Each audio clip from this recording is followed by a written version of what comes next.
has, and I'm gonna like actually moderate a little bit on those questions, so we're not getting like total troll questions and stuff like that. Finalizer's been really cool. A lot of people are really enjoying it. People are really happy to see deviations from 14.1, and me especially, because I'm a huge hater of 14.1. I don't want to say hater, but it's like, I'm ready for some change, I think we've all grown so accustomed to it that it's change is required to enjoy the game anymore. Right. But I do know that 14.1 is still the goal before you guys start making like more major changes. So with every publish SWGEmu has done so far, usually has a checklist. Like there's a checklist usually involved that you can check to test things on Nova. With 14.1 being closer than ever, what is the checklist of things left for 14.1 to be achieved? Farelli, you want to take that one? That a little bit. Yeah. Basically, it's what we've been saying for a couple of years, really. And it's heavily been dependent upon the development of the AI that everybody's been pleasantly experiencing since Saturday. Hard mode. Yeah. Hard mode. There's a lot of stuff that's been dependent upon AI, and so we really needed to get that completely reworked. And it's great to see so many hundreds of people testing it in so many different ways. And we're learning new things about it all the time, but it's giving us the ability to develop many things on the top of that, including recently I saw that we did conceal shot that everybody's been asking for a long time. So that's the big bulk of things. And then we've got all of our bug fixes. Things like the starter droids, the helper droid is something that's always been on our list. And we've got to tie up some other general things. And obviously the big elephant in the room, which you'll ask about later, I believe, is JTL. Yeah. So that's, the AI, I've been playing it. It's actually, I didn't realize. So like my honest thoughts before playing Finalizer, I was like, how big of a deal can AI be? But as I started playing Finalizer and seeing all the things that the AI does, I was like, oh yeah, they did do that in live, didn't they? And it was like, it like breathed like life into the game that I really was not aware of. I've been so used to like, what's on Basilisk for so long. And before that, Nova and Liberator. And I was just like, man, this is actually like super different and like super impactful in the way you play the game. Like me and my guild, we were talking about the AI and we were like, man, I don't think people are going to be able to AFK crates because crates are walking all over the place. Not. They'll be able to That'd be so horrible. I feel so bad for them. Yeah. You'll go AFK and there'll be 15 crates on you and you're just not gonna be able to. I'm sorry, you can't survey AFK. Yeah, because a stupid spider will crawl up on you and eat you. My wife is not very happy about that part, by the way. It's exactly what's happened though. It's hilarious. Yeah. I love it. I love the stalking. It's so cool. It is. I was dying laughing. One of my guildies was just talking and they were on their crafters. We're setting up our new city. And one of the squills just stalked him and then came up, one-shot him and DB'd him instantly. And I just laughed so hard. I was crying. I was laughing so hard. Well, I was watching your stream Saturday night when you were just running a simple mission and you saw the two creatures creeping up on you and you're like, why are they walking toward me? And so you get on your swoop and your speeder and start riding away. And you're like, they're still coming after me. Why are they chasing? It's like, oh my God, dude. Just panicking. Yeah. It was definitely an experience. So I was just like, man, this AI is wild. But yeah, so there's not, it doesn't sound like there's much left to achieve before 14.1. Getting through all of our bugs. I don't know about all our bugs, but certainly high priority bugs, right? Yeah. Getting through all that. Whatever missing content we have is pretty minimal now. Starter droids. Yeah. And then as we run the new AI, we're going to get bugs from that, and we want to make sure we get that cleared up. Just like nobody's made a squad leader yet, but we did make some changes to squad leader.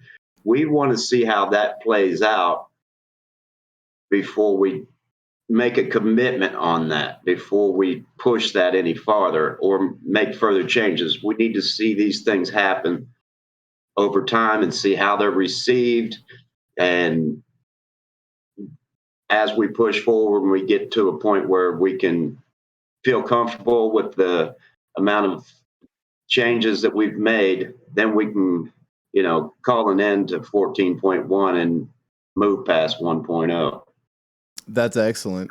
Yeah, it does seem like you guys are taking a gradual changes first, monitor, see how it goes, then make a decision on what to do from there.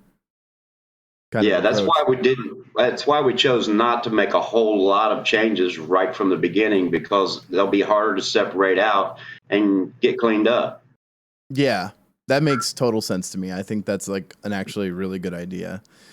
So for the next question, when did you guys realize y'all might want to do a new server, and what was the reasoning?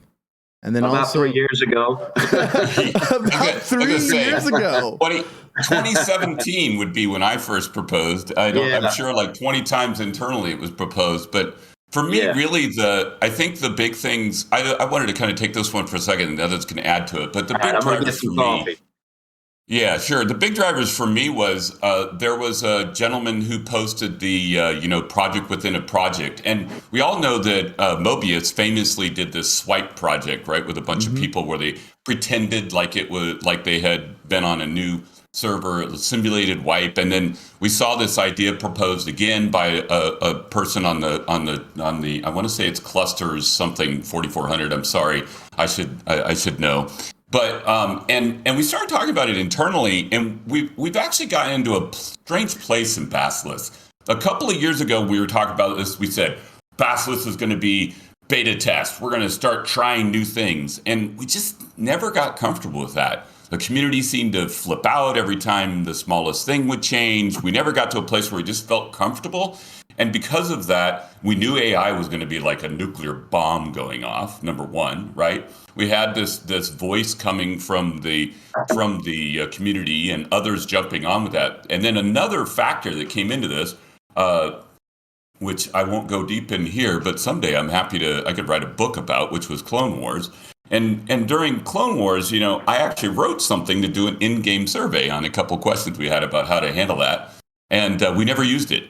And that kind of frustrated me. And we did what we did, and that's fine. I'm not going to litigate the past, but that's what we decided to do. And, disagree and commit is a big thing. And then when this happened, I was like, you know what? I'm just going to write an in-game survey. And it got everybody fired up in staff and it went off like a bomb. And the thing I love the most about it is it kind of diverged a little bit. And I got this general feeling both the community and the staff were comfortable with a little vibration as to what it looked like, and probably a lot more comfortable that we could just pounce this thing. We could push code at it every week, and people wouldn't feel super religious about it. And because of that, I was inspired to just lean in big time. I could show you the long list maybe at some point of all the things, and most of them said me, unfortunately. But everybody else was excited too, because Hackery and Mista have been banging their head against the AI stuff, and every once in a while TA in the background still whispering in my ear, hey, this, and everybody on the QA team running through all this stuff. So we were actually kind of excited anyways, and this just was an opportunity. So that's my version of the story. I don't know if others have more color to add to that than that.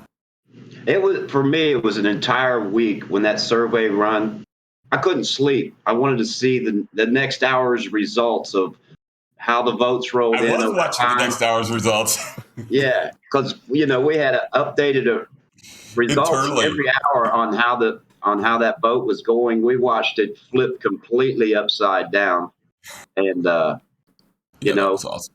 Yeah, and then we did the same thing, making the decisions on what Finalizer would look like.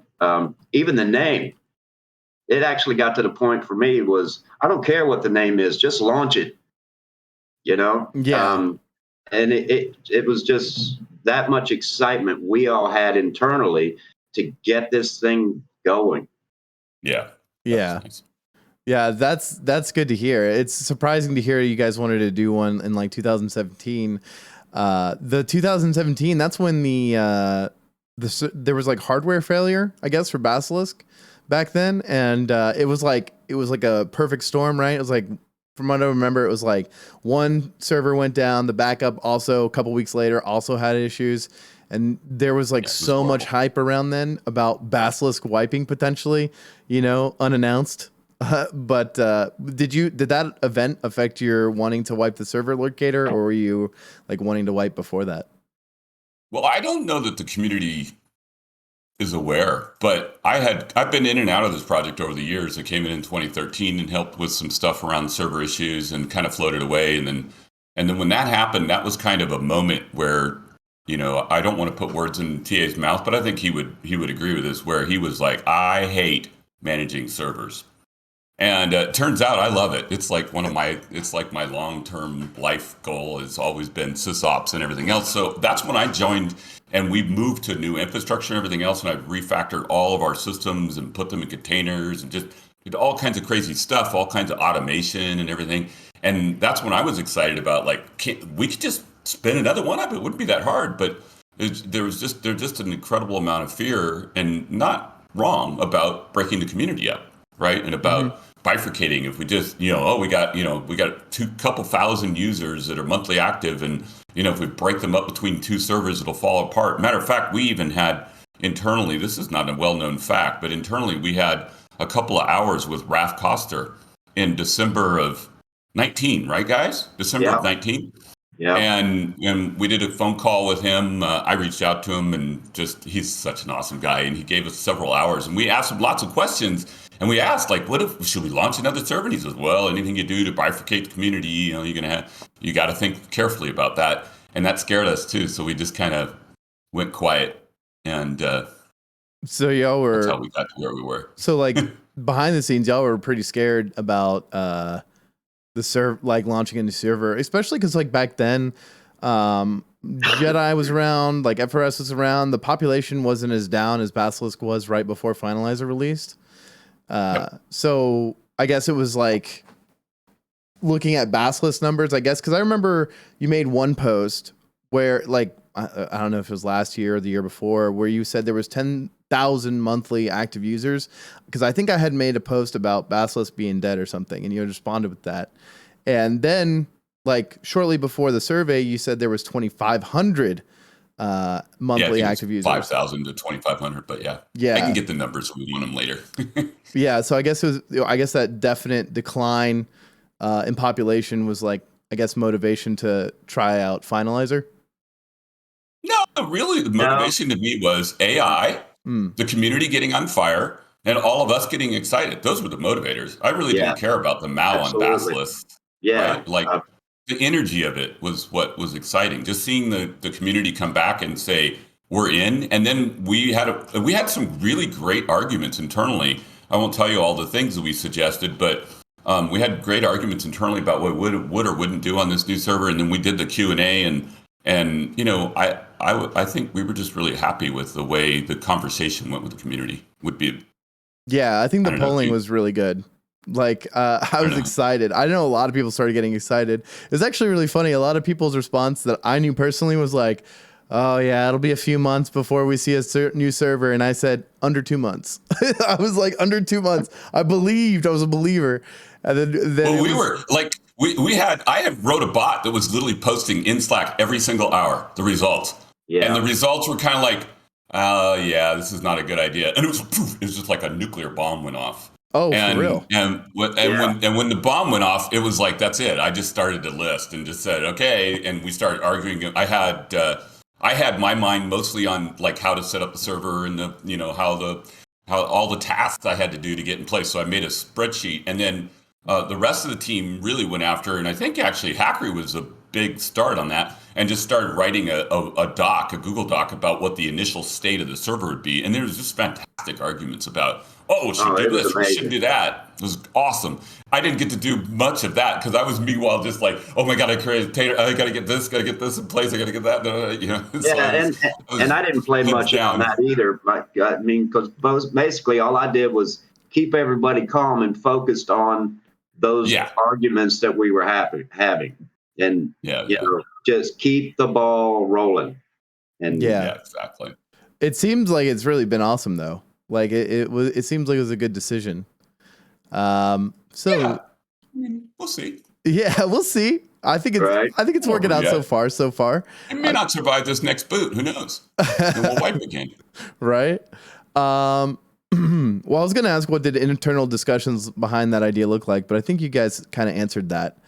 I said another question was a lot of people want JTL, and I know JTL development hasn't stopped. How far along is the development of JTL, and what challenges is it facing from being released?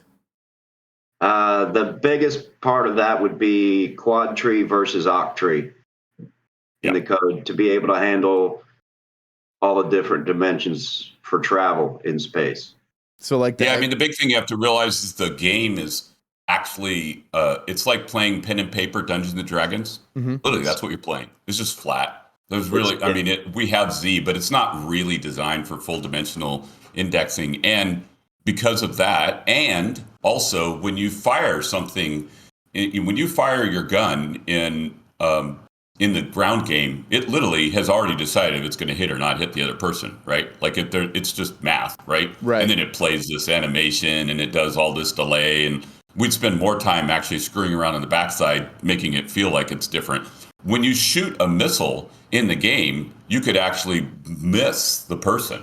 Right. And there's actually movement, and they could actually move out of the way of that missile. Or if, so basically, that's what they call tick-based execution. So you need to have all these objects moving around, and they need to have ticks so that they can make decisions if they're colliding in three-dimensional space and all that. So it's just and it turns out that JTL was actually being written by another group at Sony. So there's also all this weird stuff where like the coordinate system is different between the ground game and in the game, and Ryu's had to bang his head against that for a long time trying to figure a lot of that out, and TA did. And so there's just like a lot of these foundational things that we just avoided, bunch of nerdy stuff, but basically just avoided that. And so because of that, it's a big chunk of work.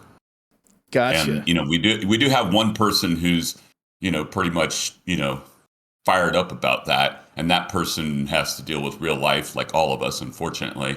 And we're waiting for that person to come up for air. But, Yeah. Does it, like, how functional is it? Do you know? I have a character on Nova that has a spaceship that TA enabled years ago. I can still do atmospheric flight. I can jump into space and cruise around, although it's empty. There's nothing there on Nova. On Nova. Wow. On Nova. TA enabled that years ago. Now, if the space zones aren't enabled anymore, then I can't, although I could probably do atmospheric flight. The issue with that is because of the quad tree versus oct tree architecture underneath, if I collide with something, I have to completely restart my client. It's so it messes with it pretty hard. Yeah, totally. The screen goes crazy, and you can't see. Some stuff goes anything. flat, right? Like your ship goes flat. It turns into a pancake. Yeah, so funny. Yeah, yeah. And it's like looking at a pancake at an angle. All right, so it's good to hear it's still under development, because I know a lot of people are looking forward to playing JTL at some point in the future. I just guess it's like a bit more challenging, and I know you guys announced that in I think 2019 about JTL being very, very challenging and kind of past the scope of 1.0 for now. Yeah, I think that was a pivotal moment that pissed off a lot of people, and I apologize. I wasn't necessarily, I may have made a mistake there, and I moved a little faster than I should have, but at Amazon, we have this thing called bias for action. So sometimes you just, do things and then ask for forgiveness afterwards. But it's much easier to ask for forgiveness than it is permission. Yeah. But that being said, I think it's an example of some of the challenges we've have had as a team. Is making really hard decisions is hard. It's not easy. And there's a lot of, there's this concept of what they call two-way doors and one-way doors. And a one-way door is like making a decision that is going to be really hard to back away from. Getting married is a one-way door. You could get divorced, but I'll tell you the truth. I've been divorced, and you're married for the rest of your life, forever. Doesn't matter. Two-way doors are, going on a date and deciding you don't want to get married to the girl. And so there's a lot of decisions we can do that. Even that JTL decision actually is a two-way door, because we could just go ahead and launch a 1.0 and say, that's it, that's great. And then somebody can keep working on JTL and we can launch that secondarily. Matter of fact, that's what happened in live, right? Like we all experienced it. If you started in alpha, the ground game was there and there was no JTL. And so we decided, to make that bifurcation. I might have announced it a little quicker than we had decided, but that's okay. I'm getting better at it. That's also the same problem with Basilisk. That's literally why I'm excited about Finalizer. Is I feel like somehow Basilisk has become a hallowed thing, and because it's so hallowed, we're having a really hard time making two-way decisions on it, and even just two-way decisions. And because of that, it's just been really uncomfortable. Whereas in Finalizer, every morning we get up and Hacker's got something new he's done and Missa's got something else. And I'm like, you want that live? And lots of people complain about it. Great. And we just go.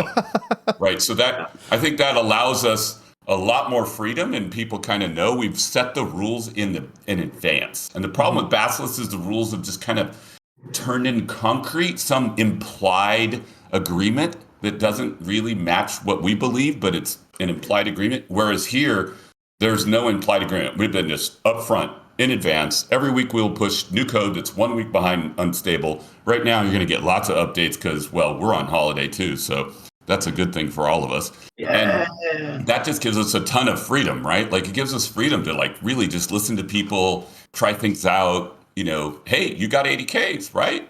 You got 80Ks. You guys didn't want them, but I gave them to you anyways. Yeah, I thought it was hilarious seeing the ancient, whatchamacallit. Welcome. Yeah, I thought it was hilarious. And then the little Easter egg when you saw the junk vendor. Scurby's idea. Yeah. The name was Scurby's idea. What the junk vendor says is my idea. And the whole implementation was Loshel. Thank you very much. He did that while I was busy running around like a crazy man. So yeah, that was definitely a group team effort. Group ideas that we all put together. And something I think it's important to say about that is if we don't agree, it don't happen. The three of us agree on everything we've done to this point. And if it don't, then we continue to talk about it or throw the idea away. It's that simple. We are unified in our stance. That's great. That's really, really good. Is that, well, I guess we'll get to that question eventually. Lollandier has mentioned Finalizer will be used to test 1.0 plus changes. Even if you guys do not know how things will change at the moment, what are some things that are certain to change?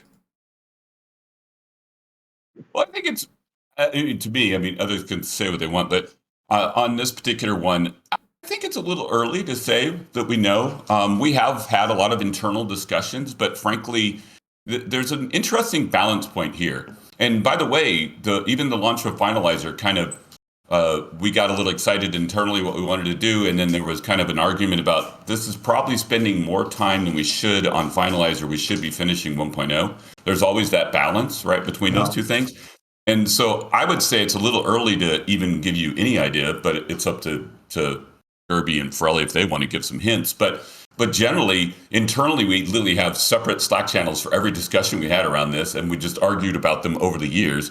And at some point, we need to go into those, pull them together, and then we need to figure out how to engage the community on that, and then figure out how to have a great dialogue around it. So I just think it's kind of early, but I'm sure there's lots of stuff that people and like to see all us those do. Different ideas that we were throwing together.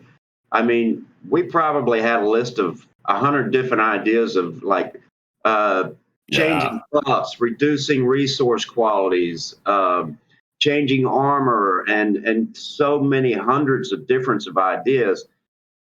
We knew that we had to make that list small enough that we could manage it as we moved along. So we came up with a short list, and that's where we went with it. All right, those are some interesting ideas. And I think once we get to a 1.0 place, or closer to it, you'll start seeing us really try to figure out how to engage with the community, but also internally how to get aligned. This has actually been great for me also, by the way. I don't know, Farelli and Scurby and I haven't had a internal conversation in a long time. The other thing I really liked about it is there was a good fight about what we wanted to do with Finalizer, like how much we wanted to do. There was a couple things we wanted to get done, and there was a really good argument there, and I don't think anybody quit. We had some people get a little warm and take a day off and come back, but in general, we got through that, and that made me feel better because some of those are very controversial things we discussed, and some we actually decided on the controversial side, which you're experiencing now, and some when we didn't. We decided to not make a decision, and we didn't deploy those changes, and that makes me feel better because I know that we have a very long list of things that we dream about, but we're going to have to make these hard decisions, and I think this was like a cool little like mini opportunity for us to do that. Hopefully we'll continue doing that. It's super hard. We're all volunteers, Yeah. Nobody's, like we're at my work, I have a bunch of people who report to me, and in general, I try to work with them, but every once in a while I get to break the tie, right? I just say, well, you all work for me. We're going to do it this way. And you can tell me I was wrong, but I can't do that here, right? Yeah. Here we got to figure out some way to get some mass alignment so we can try to move. So. Right. You said there was some controversial changes for Finalizer. What did you guys consider controversial? I wanted to cut resource quality back from 90% that we have right now to like 65 or 70%. Just kill the quality of resources so we don't end up with, server best resource. Server best stuff too quick, yeah. Yeah. There's a couple things there. I forget what all there were. There's actually a doc where we were arguing about these things. That was that's the launch doc. And I'll see if I can find it later. But there were a couple of things like that. There was I don't know. There was a couple of things we really wanted to do. We just had to argue about. Oh, here it is. We considered making your characters lots all be able to use by one character on one account. Yeah. Oh, so lots being account bound instead of character bound. Yeah, that was another discussion we had. There were so many. Yeah. That would have been a really controversial idea. That would have been cool though, I think. What are some of the things you guys House backup, yeah. We're talking about house backup. Yeah. Really, really, really argued a little bit about that. I would love to do it, but the internal argument. I'm not going to tell you who made these arguments, but the internal argument is appropriate, which is, how much time is it going to take for you to write that code? And I know lots of people say, oh, but this server has implemented or that server has implemented. First of all, open source. That's great. Happy to look at the way other people use our code in their servers and then extend that code. Happy to do that. But number one, don't want to rip off. And number two, we may not want to implement it exactly the same way. We are the original architects, TA and Oru and Hackery and Mista and Evo Jedi and Ryuz. I mean, I could just go on and on and on listing all these people are the internal original architects. And so sometimes we look at things and somebody says, oh, I'm going to do the house backup like this. And sure, it might work, but it won't scale.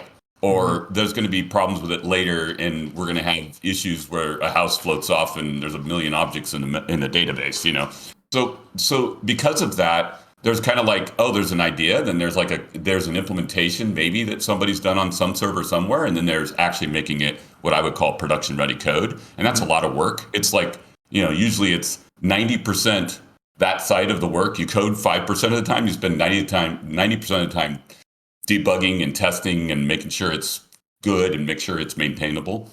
So little things like that, I feel like, oh, you guys should have just done it. And rightfully, somebody pointed that out and is like, yeah, all right. So many hours of the day. One of the biggest discussions we had was about how many characters can you play at a time? Why one is everybody's asking, why one? You shared with Farelli shared with me about the video the other night of the guy why he loved SWG. I mean, you can link that for people's reference if they want to see that. And in that video on YouTube, it was because of the community forcing people to have to interact with each other to create that part of the game again, is why we got one character. Yes. That seems, I think that was one of the smartest changes y'all made, because that. And I was against that because I'm a dual boxer, man. At least you're honest, Yeah. I think it was such a good change, though. It affects so many things to only have one character online at a time. That it's actually crazy how many things it affects. And I was just like, this is low-key the greatest change they've ever made on this server, next to deleting ADKs. I was so excited to hear like one character online at a time. It limits AFKing, it limits botting, it limits all sorts. It like helps the economy, right? So the interaction, interaction is the thing we know we need to keep this game alive. I mean, and to go back a little bit, Bass was started with 10 characters, and you could log any 2 at a time and switch that back and forth around. That was intentional because we needed to pound the crap out of that code hard and as we could pound it. Making changes in the future is always a possibility. And to go back for the resource thing I was talking about reducing resource stats, Bass started off at a 70, got raised to an 80, and again to a 90 by Pub 4. And that's when we started getting server best stuff. Right. Over there. So you're trying to, like, I don't understand how the resources actually work. So you can basically, like, limit how good the resources are that spawn? Yeah, throttle it. Yes. Did SWG, I guess like live SWG, do you guys know if it was throttled or not, like at launch in 2003? We assumed it to be somewhere close to 70-75%, just based on us testing out on Bass how that went. Over time, picking up resources and seeing the qualities coming from it, it just took time to realize this kind of seems and feels right. We have no real evidence that happened. Gotcha. What the setting was. We did set up a config file that we can just change the number and restart the server, and that's how it is now. And it would affect all resource spawns from that point forward. Wow, that's pretty cool. For the controversial changes, what did you guys so far that you guys have, like, you've got changes to, I think Hackery's doing changes to BHing and FRS, and then there's already some changes on Finalizer. What do you guys consider, with stuff that's implemented so far already, was there anything you guys considered controversial? As far as the FRS goes, I think it's biggest piece of garbage that Sony ever put out. I mean, it just doesn't make sense. It seems immature and not well thought out at all. So the FRS right now seriously needs help. Yeah, I think I doubt we'll see anything like what we know now. You won over so many PvPers in the chat. It's unreal, Scurby. They're all gonna love you now. You're gonna be known forever as the FRS PvP dev. No, that's Mitza and Hackery. They're dealing with that. They just know how fucked up it is, like I do, and they want it changed. Yeah.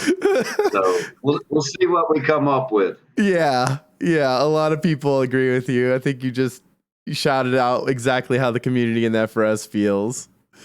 I think it's important, though, just to touch on this again, because I like being a broken record. The reason this project's here, and the reason we're still here and we're making progress, is we picked a very specific milestone, all the warts and everything, and kept moving towards that milestone.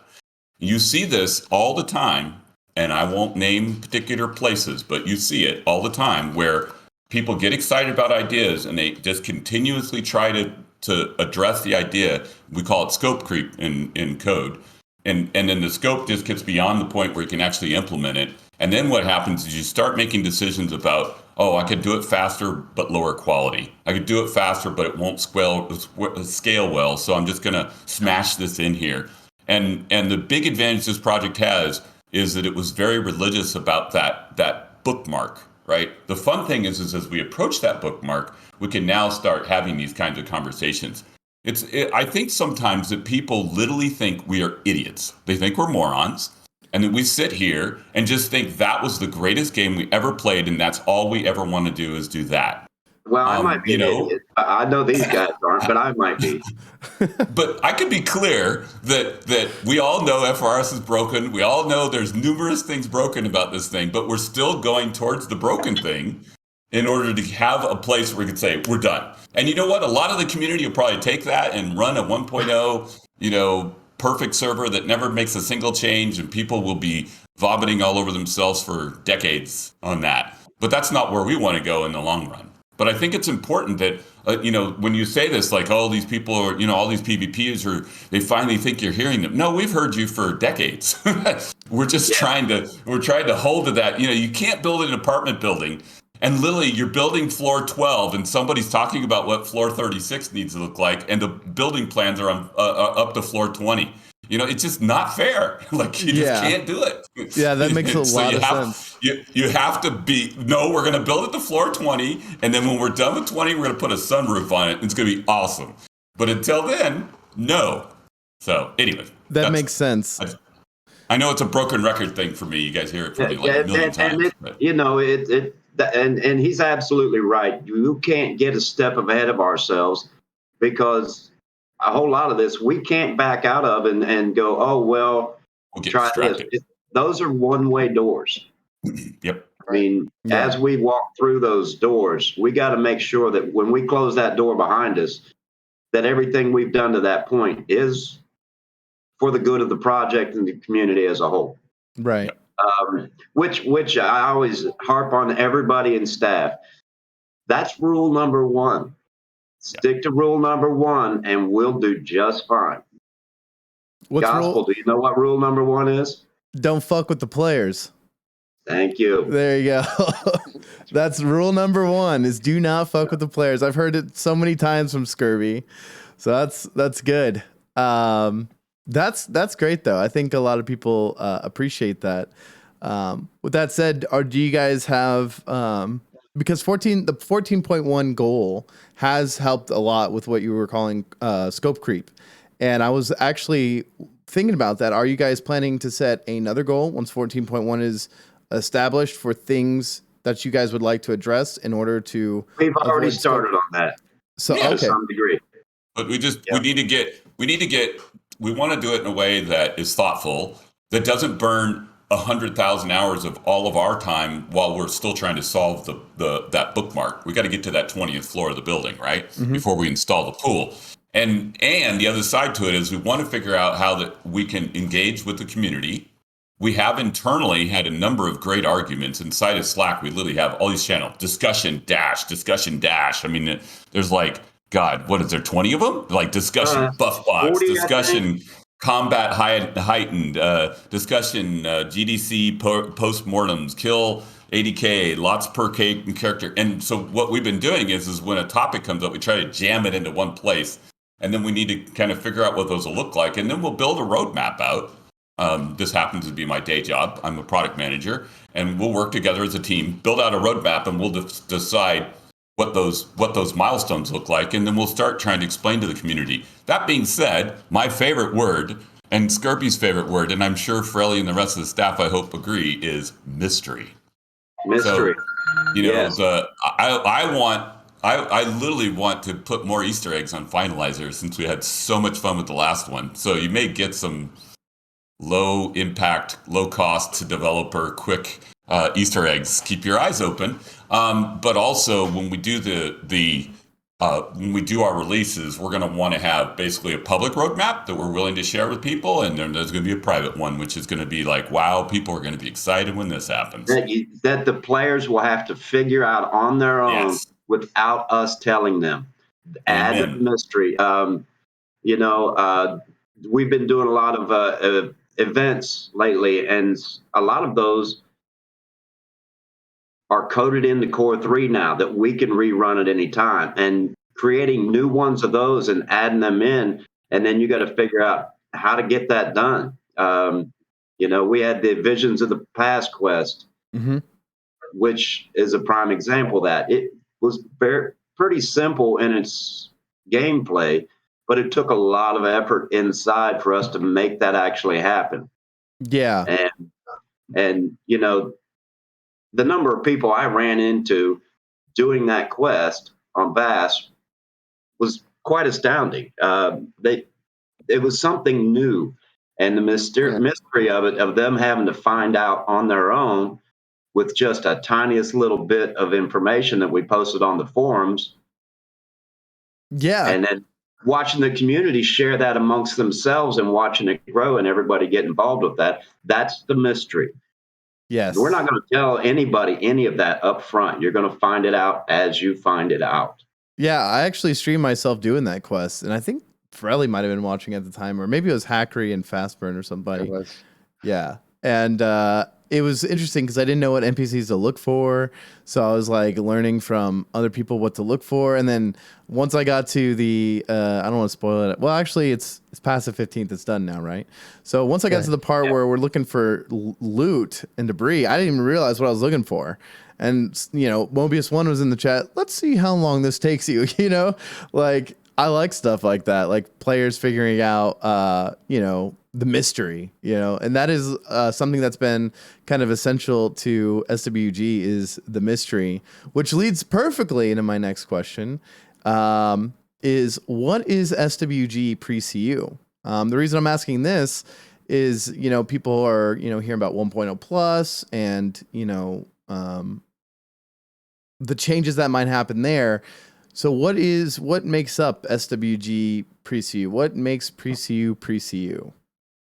Before we get to that, we can get to that one. I wanted to say something real quick, though. I know I look like a young man, all that gray hair on my head, but I have really enjoyed the streamers. We have some old time people that literally just the other day, Quilaric was on and he said, I was never going to play this game again. And he decided to play anyways. And I stopped by his stream. I've stopped by yours, Mobius's, Jeff Everyman, a bunch of people. And you know what's been fun? And TA, by the way, is stealthily dropping into people's streams. I don't know what his Twitch handle is, but it's probably not TA.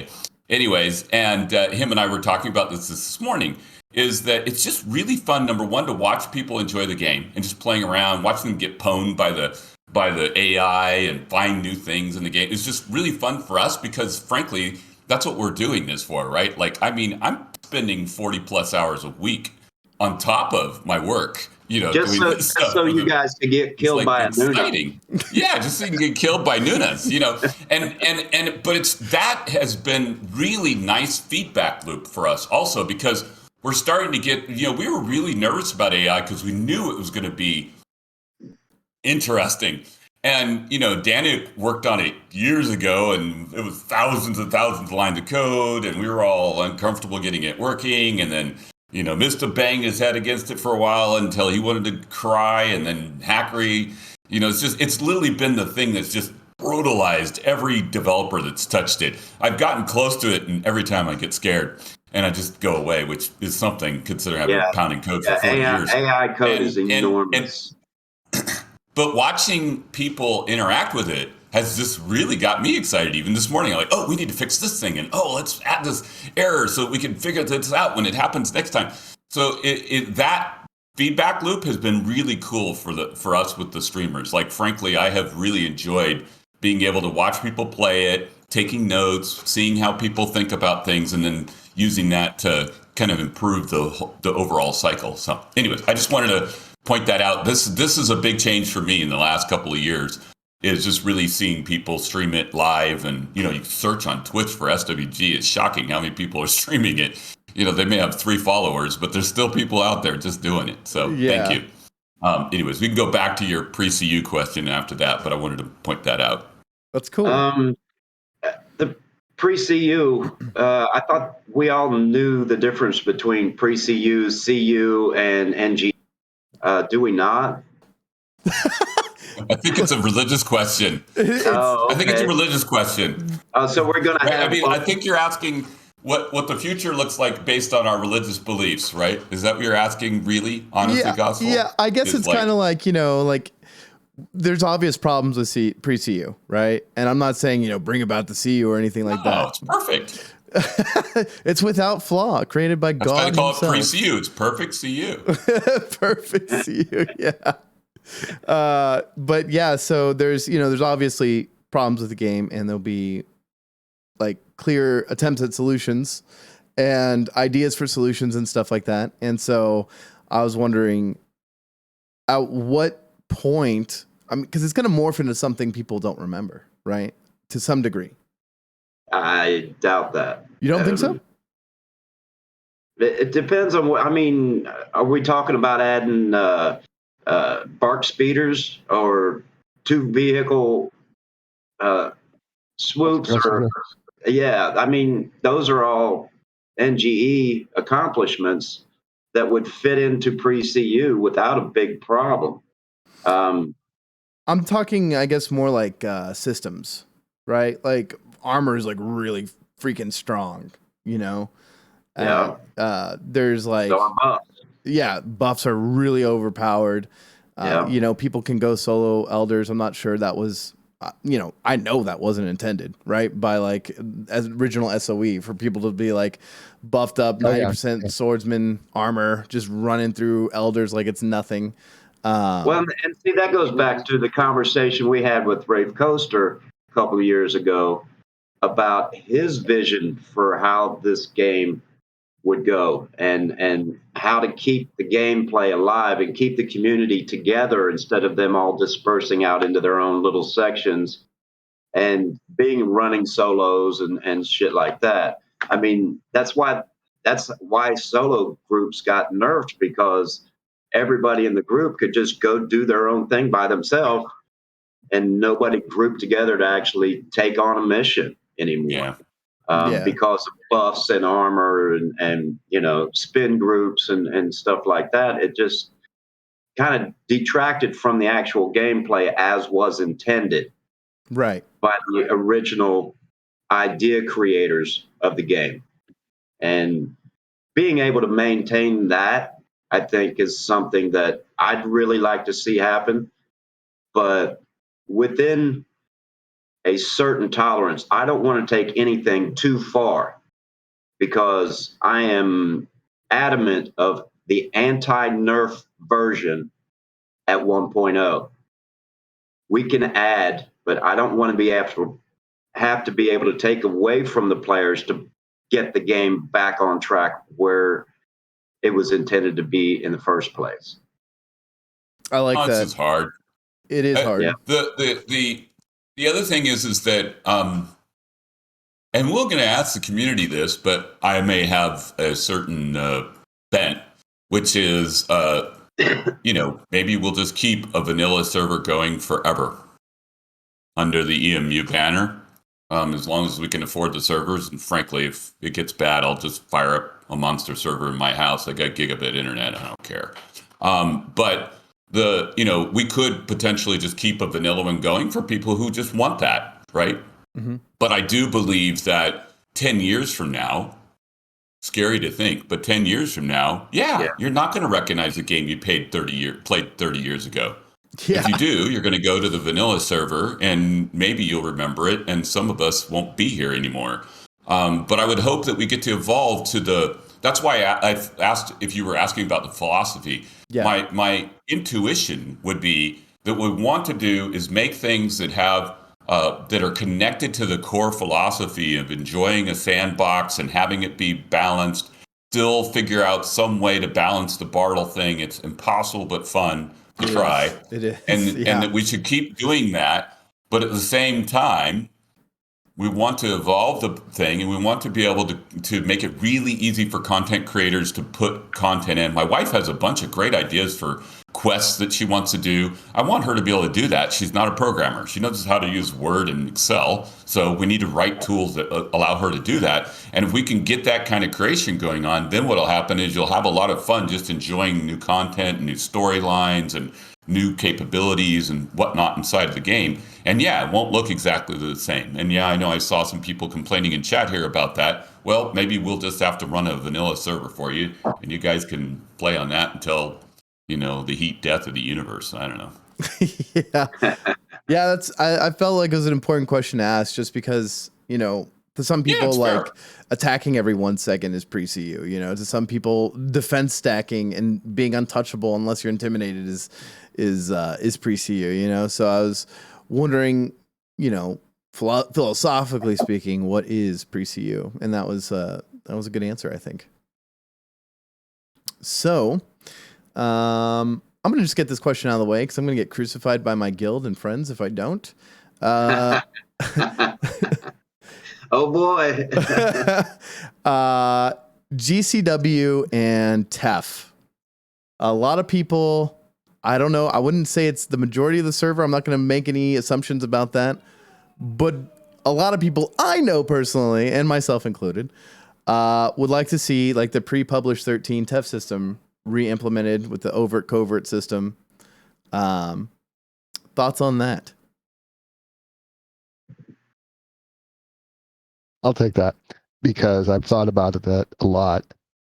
And I think about it a lot because when I started playing the game, that's the system that was in place. Yeah. And I liked it even though I did not participate in it. I specifically chose not to be part of the GCW because I did not want to be part of that system. And I think it was better nonetheless. Now, that's just my reaction from 17 years ago. And I would have to think through all the different machinations of what that really means because, I've talked with you, Gospel, about it a lot, and I talk with these guys about it a lot too. It's coming off of the discussions we had with Raph, and I've read his works and what he's talked about, and I think a lot about, and I talk about the Bartle types, and I refer to it very frequently. People see me talking about it in Discord, talking about different play styles. And specifically, early this morning before I started working, I was watching Tim Allen's stream, and he posted the list of who had the most money, the number of players who had over 1 million and everything. And he found out that he was on the list at this spot. And his quote literally was, "I effing love this. And if I'd have known that this was a thing, I wouldn't have bought those 3 ore harvesters because I want to be at the top of this list." And that's exactly the whole point. There's people who play Galaxies who want to be at the top of that list. And that list does not exist unless we build it. Right. We know from looking at, 50K view, 50K foot view data that we have a certain number of monthly average users. We have a certain average online count. But what we also know is when somebody comes to the game, they tend to stop playing after about 32 days unless we feed them content faster 90. than that. Huh? You had the number wrong there. It's 90. Don't quote numbers 90? without me doing it for you. It's 90. Okay, sorry. Go ahead. All right. Any case, Sorry, we I'm the have to numbers guy. deliver 90 days. We have to deliver stuff faster than people stop. Otherwise, they stop because there's nothing left to do. Yeah. And if you continually feed them new things to do that fit their play style, people are continually engaged and they keep contributing. And so I've talked about this a lot. Like, you got to come up with a way that for a dancer, a musician, a crafter, the GCW makes sense. Otherwise, they just build tissues and dance in the cantina, and that's the only game there is to them. Yeah. Yeah. So it's being it's being talked about, but it's not necessarily going to be implemented. Well, just about everything we haven't done yet, we have had a discussion about it to some degree. Oh yeah. Other than we are not going to put Spock and Kirk in the game. Yeah, I know that was a rumor. That idea. I know that was a rumor. That got thrown out. That was egg. voted out instantly. Throw it Spock. But I only said 2 of them. There might be others. Anyway, the thing I think that's most important, actually, at Broken Record Time, is community. And I think when we get into these systems, we have not formalized how this will work, but some kind of a Senate, and you can all vote who's going to be the GCW Senate leader, and that person can go have some great fights and figure out how to bring forward the voice of the community, and then we'll figure out internally when to ignore it and when to pay attention to it, and then we're going to try to iterate on that. There's a number of games that have done that in the past and have been very successful at it. And matter of fact, one of my other diseases in life is playing a game by another same genre, kind of, but not sandbox.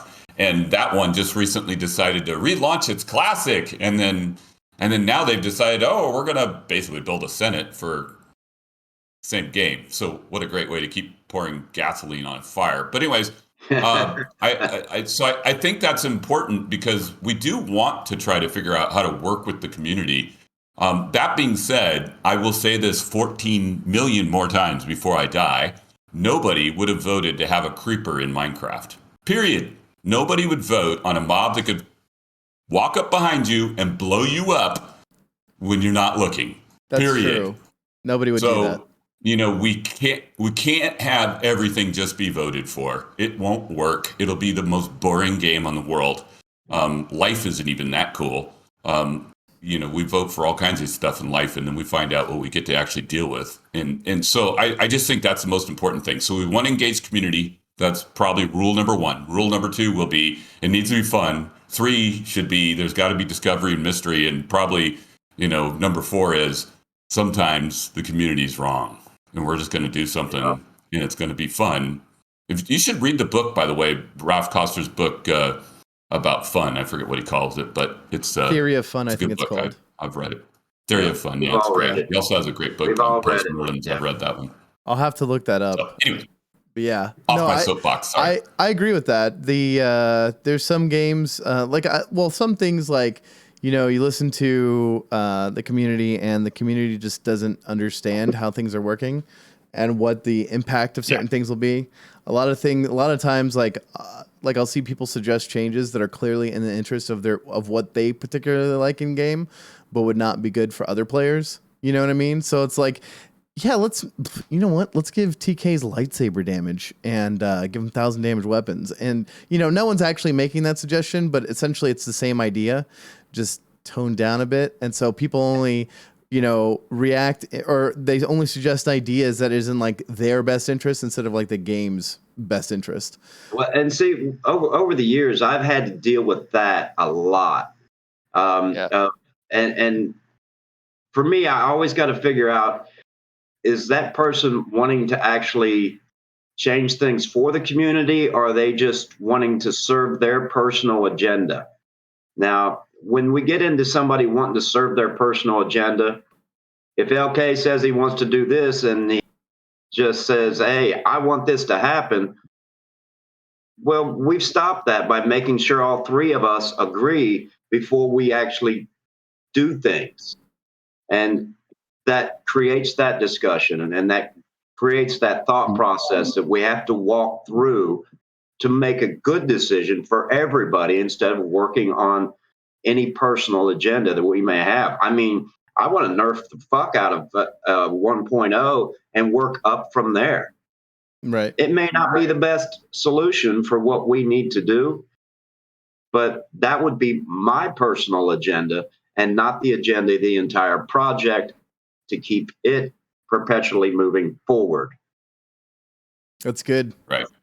It's a good I'd answer. even take that a step further, as obviously the 3 of us have to agree, but then we actually take stuff to the rest of the staff. And they have Unless to we agree. can get agreement as a staff, then nobody ever hears about it because we're not going to just push things out. That'd be crazy. Yeah. All right. I think I ran out of questions because we like my own personal questions. That gave us a lot of stuff to talk about. So Joa, if you're in chat, he's been linking like a Google Doc or a Google form you can fill out. That'll let you ask questions. Joa, if you could send me like some questions or something, and then we can ask questions or just chat, just throw out your questions. I'm not sure what buff creature handler. While we're waiting for the questions, I'll answer the buff creature handler. So I was a mayor, a guild leader, had 150 people in my guild leader of a city that was only crafting. That's all we did, was all crafting. We did like 250 million credits a week, by the way, in sales. I had this whole system that was offline. You could get all your sales and reports together. It was crazy. Anyways, but I was also a creature handler, and I agree, creature handler is broken. But then again, bio, there's just so many places. So this is part of the reason I'm excited about the idea of the Senate is we can have people that can represent these classes that are kind of off to the edges of it, and they can really come in with their own voice and try to argue their point of view. And then we can do that in a room full of people that are balancing against that. Oh, it's not fair. That would be OP if we let creature handlers do that, or vice versa. Oh, I never thought about that. It is kind of screwed for a creature handler that they got to deal with that kind of stuff. So anyways. Yep. Sure, I've missed it. Someone was asking about group XP. What's going on with that? Oh, yeah. So we had some discussion. This is a good example. Yeah, we had some discussion. This is actually a good example of community feedback in some respects, in that we had an idea, and we said we were going to go after it, and we were planning to present that, and then we actually, Amista wrote some code for it really quickly. Then there was an argument internally about, well, maybe we should do it a little differently. He wrote some more code, which I'm not even sure we even committed that. I think he pushed it to review. And then, there was a couple of people on forums, some people even in Gen Chat. We are listening. I think people think we're not. And it was just like, oh, wait a minute, we need to stop for just a hot second. And we have not solved what we're going to do yet. We do have some ideas internally, but decided to pause and slow down. Again, one-way doors, two-way doors. It felt a little bit like it was a one-way door, and we'd quickly have, everybody just leveled up and we'd be to the end game. My concern is that when I look at stats for players that come into Basilisk, brand new players even, like in 2021, they come in, they play for about 90 days, and the curve just goes like this. And then some of them stick around, and then after 100 and 200 days or 300 days, some people then actually, so I think that's actually the community that gets built over here. And those people are kind of self-sustaining. They hang out with us. But there's this big drop off. And what we have to do is we got to figure out how to make that drop off be a little bit longer. And I don't mean that by saying the grind should be longer. This is not a grindy game. I've played some grindy games. This is a joke in comparison. It is. But the other side to that is if we just make it so you insta jetty or insta anything, then you take away all the fun. Lots of people, they deploy their own servers, go into God mode. How long do you play Minecraft in creative mode before you're just like bored out of your mind? My wife and I restart our Minecraft servers about, I don't know, every 3-4 weeks. We just crash the damn thing, delete it, and start another one, just because we like the beginning of that whole thing and creepers blowing us up and trying to figure out. So you have to have, there always has to be that kind of balance between them. So I'm sorry I don't have a great announcement right now, but we just decided to stop. What you will see is I have added to the front end of EOS experience collection, the number of mobs that are being killed. You're seeing that now. We're getting combat stats. I'm adding a bunch of stats because the internal dialogue. How many people died to a new right. Yeah, right. How many people died, and how much experience and what kind of skills people are collecting. What we kind of realized is, we were busy trying to get lunch, and we realized one of our primary internal objectives is to make decisions with data as often as possible. And if we don't make that data available to ourselves, most of my focus has been making that data available for our CSRs, frankly, to squash cheaters, which is sad, the amount of hours I spend a month squashing cheaters. But when that was brought up in chat, and I won't single out the person who brought it up, but they were right, I said, okay, great. I spent like 15 hours that day writing a bunch of code, and that's now live on Finalizer. So we're going to be able to, within a couple of days, be able to see where people are getting XP, how much XP they're getting, how rapidly are they progressing, how quickly are they learning the skills, how you know what I mean? We need that data, and then we can say, all right, now if you make a change, what breaks? Right. Will you? That's the answer. Sorry. No, it's all good. No, that's a good answer. Will you consider increasing housing item limits on Finalizer? I have considered it, but you're going to pay for it. You're going to have a droid that does like a droid storage module or something. It's not going to be free. No. I think it'd be a fun mechanic. That would be a quality of life thing, so that you could reserve lots and still store more items. There's been several ideas about how to implement that, either by increased maintenance to get those extra items storage, specific missions to create so that you could add this to a particular building because you completed a quest. Being able to add that quality of life change without affecting the way the game plays is the challenge there. I don't want to see people drop a small Naboo house and be able to shove 600 items in it. Right.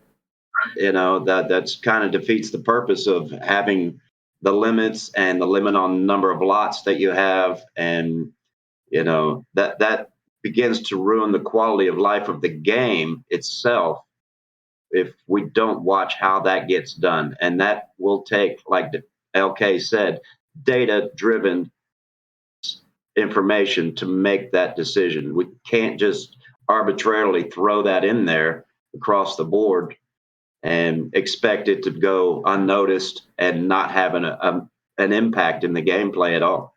Yeah, that is a very good point. Let's see. And I would love to see droids do a lot more stuff. Yeah. Right? Like either increasing storage, paying maintenance on things. We've talked about all kinds. One of my favorites, which I have to hold myself back and not write some of these things because I want to do it. Like, where's my shit? I want to where's my stuff droid? Right? Like I'm looking for this thing and I want to go to the droid and say, find it. I mean, come on, this is Star Wars. You can't get a droid to like rummage through all my backpacks and find an item? Sure, you should be able to. Exactly. We get a lot of CSR. We get a lot of CSR contacts. Thank God for our CSR team. Big shout out to Jaws and Niffer. And they're constantly dealing with this thing's missing or that's gone. And sometimes they can figure it out. If they can't figure it out, then they come to me and I do this huge database dump of billions of records. And I find the damn thing and I'm like, it was in your other house. Like literally, 90% of the time, it was like 90% of the time. Yeah. Like I have literally. Hang on, I want to make sure I'm not lying. I have literally not found a single time since we've implemented EOS where a person has come to us and said an item was missing, and it was not. That's once. True. We don't lose the items. Every time I'd be able to find them deleted, or they've been running a macro. Then they come to us and they're like, oh, my power hammer is missing. No, you deleted it at this time, this moment. You were standing in Theed, or you were standing here, this place. This is it. Like here's your XY coordinates and GPS coordinates. Go there and cry. That's where your power hammer died.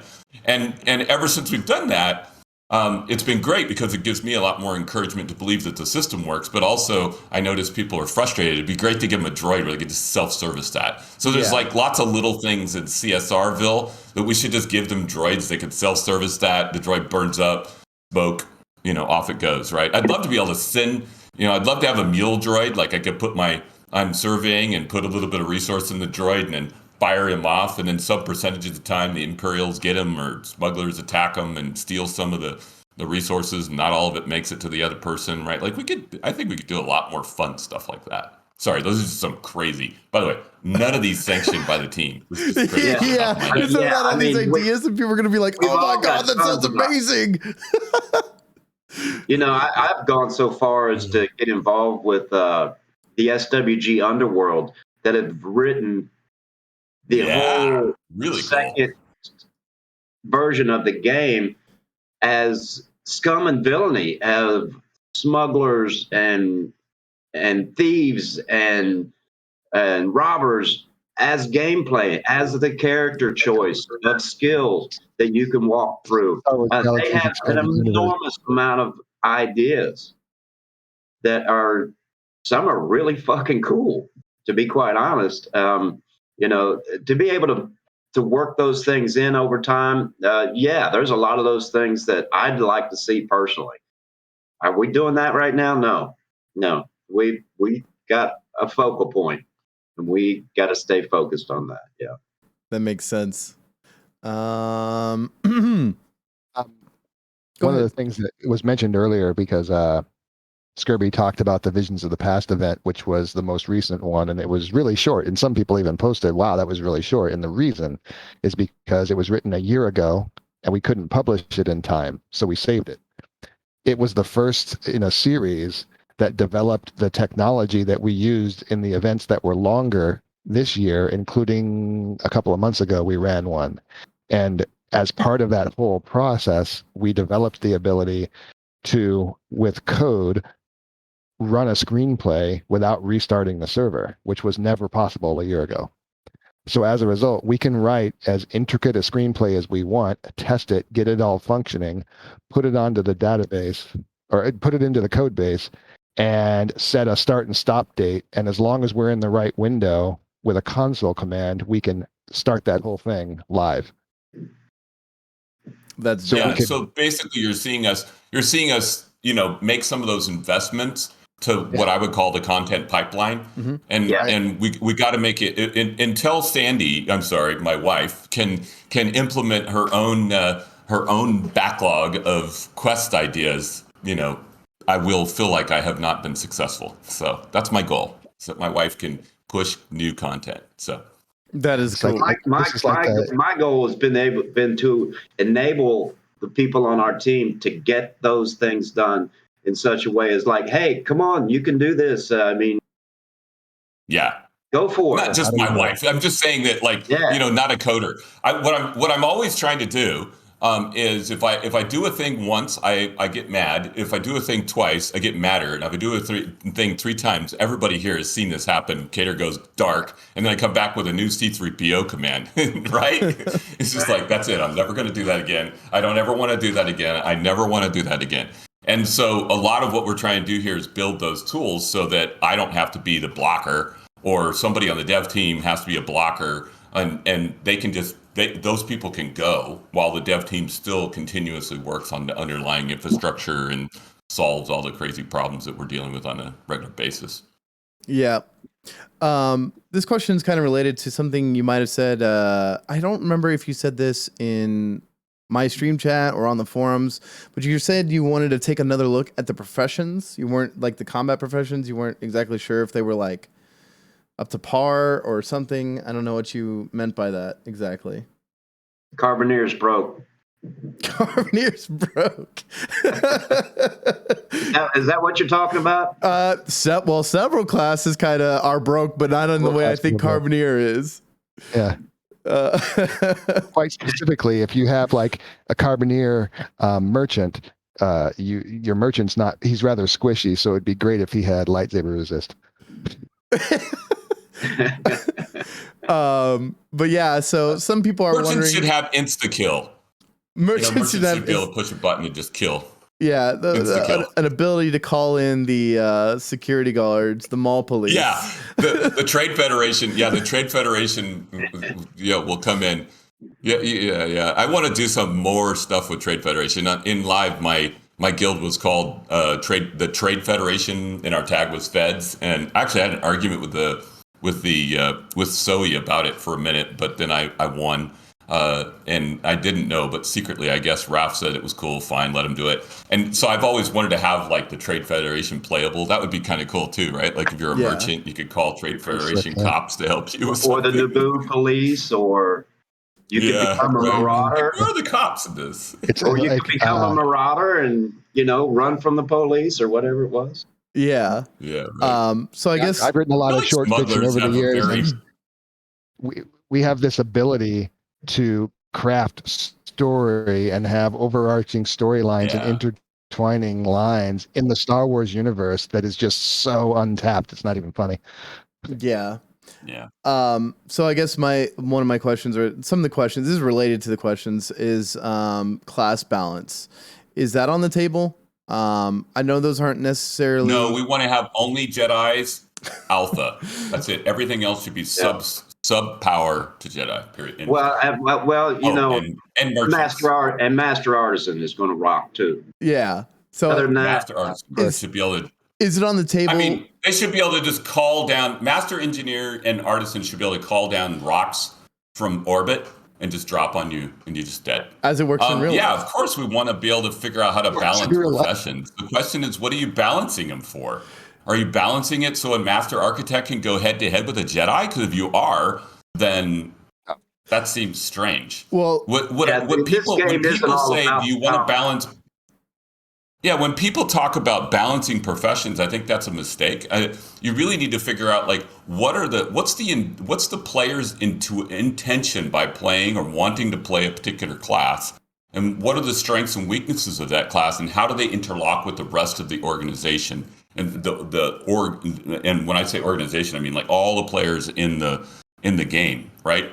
So I think that's important. You're not going to have a master doctor, master entertainer, and a master, musician who's going to be able to run around and take out Night Sister elders with their Republic pistol, right? Like, right. And everybody knows the importance of having a master combat medic in a combat group that you're in, right? Yeah. What's the importance of having a carbineer there? Who needs a carbineer in their group? Why are they there? Yeah. Yeah, right. You kind of don't. That is where we get into the whole combat balance thing for professions, and why is that more desired to be a combat medic than it is to be a carbineer? What's that person's motivation to be a part of that group? Right. To have decided to be the carbineer first. Yeah. I mean, that's where balance comes in. How will that affect the overall group dynamic to make that so that, we need one of everything. In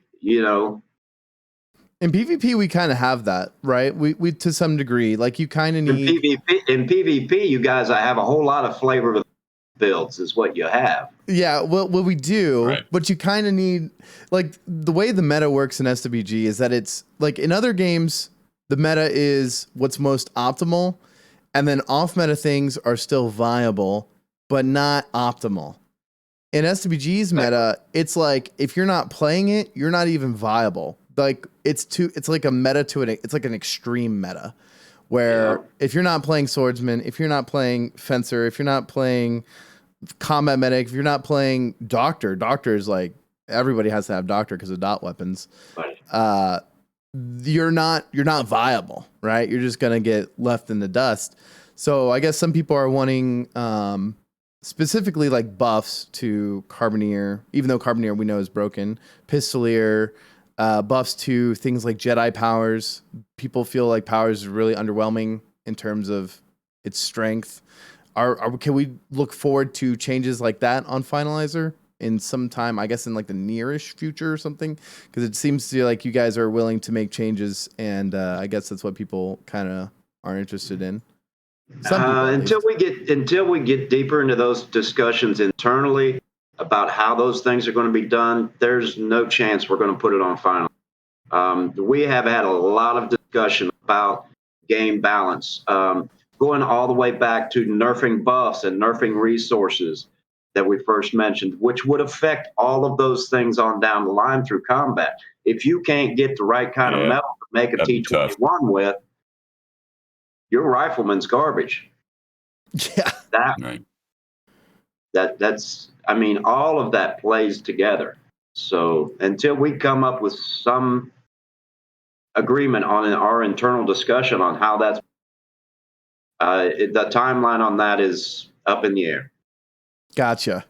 That being said, to be clear, what you're seeing us do though is collect data. DATA in capital letters. Tons of it. And I have even more things I want to do, but the point of this is that will also make it easier for us. Sony did a lot of collection. Raph and I talked about this at length, but they were doing it back in a time where they were paying $1 million something a year for their Oracle database. Like, it was, so they just really didn't have the ability to do the things we're doing. And we're streaming, what are we streaming? Like 300-400 transactions a second out of the back of Finalizer right now.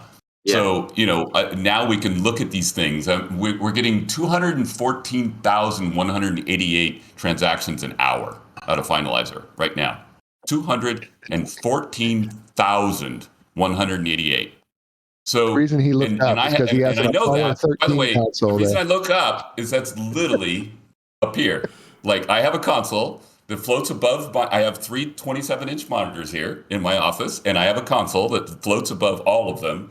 And I have Basilisk, and I have Finalizer, and I have Basilisk console and Finalizer console. That's right, amazing. So in real time, I'm watching, and I could literally see that there were 13,444,030 experience records that were saved recently. So this is the differences. We're getting the opportunity to have an incredible amount of data, and then try to have that help us understand where changes need to be made. To your point, Scurby, I don't see a master carboner here yet. I don't know why. What is wrong with these people? Don't they understand how important that is? Just wait till you see the Jedi look stats. At this list. It's pretty depressing, right? That's a new list, by the way. I don't know if you've seen that one yet. But our Star Wars, what the hell? Wait till you see the Jedi profession numbers, and you see no powers and hardly any defenders. Who focused on Chef Master before Carboner? Come on. Fascinating. Anyways.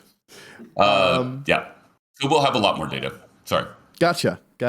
And to clarify that even further, 214,000 transactions in what, a second?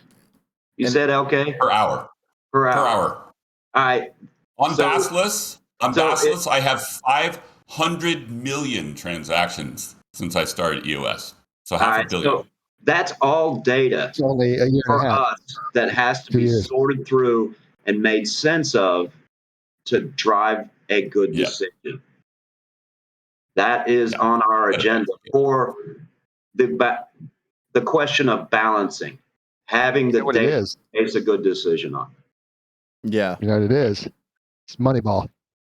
Moneyball? What's that?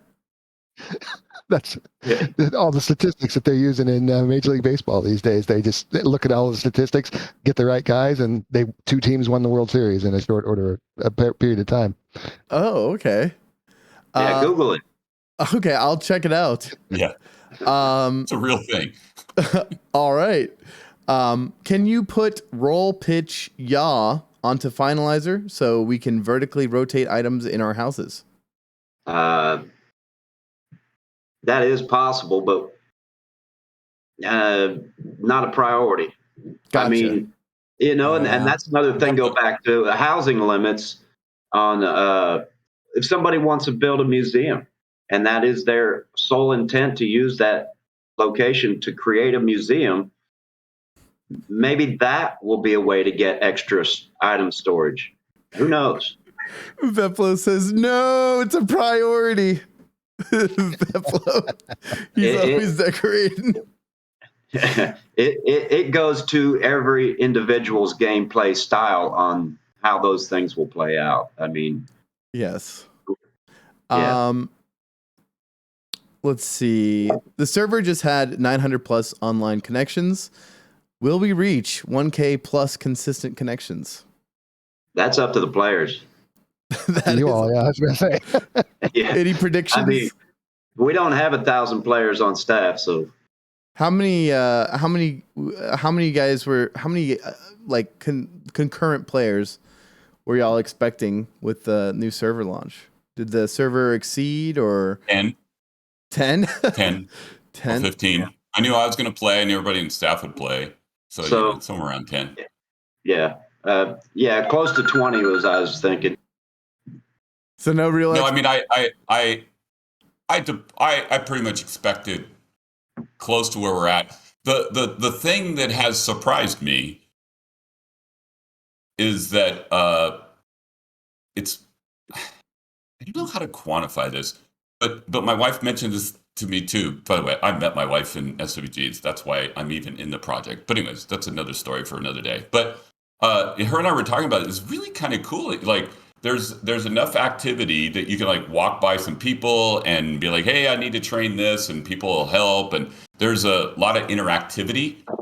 Basilisk is just dead. It's SWG. Like if you walk into a group full of people and there's nobody actually there. And so I think that has been the nicest surprise so far.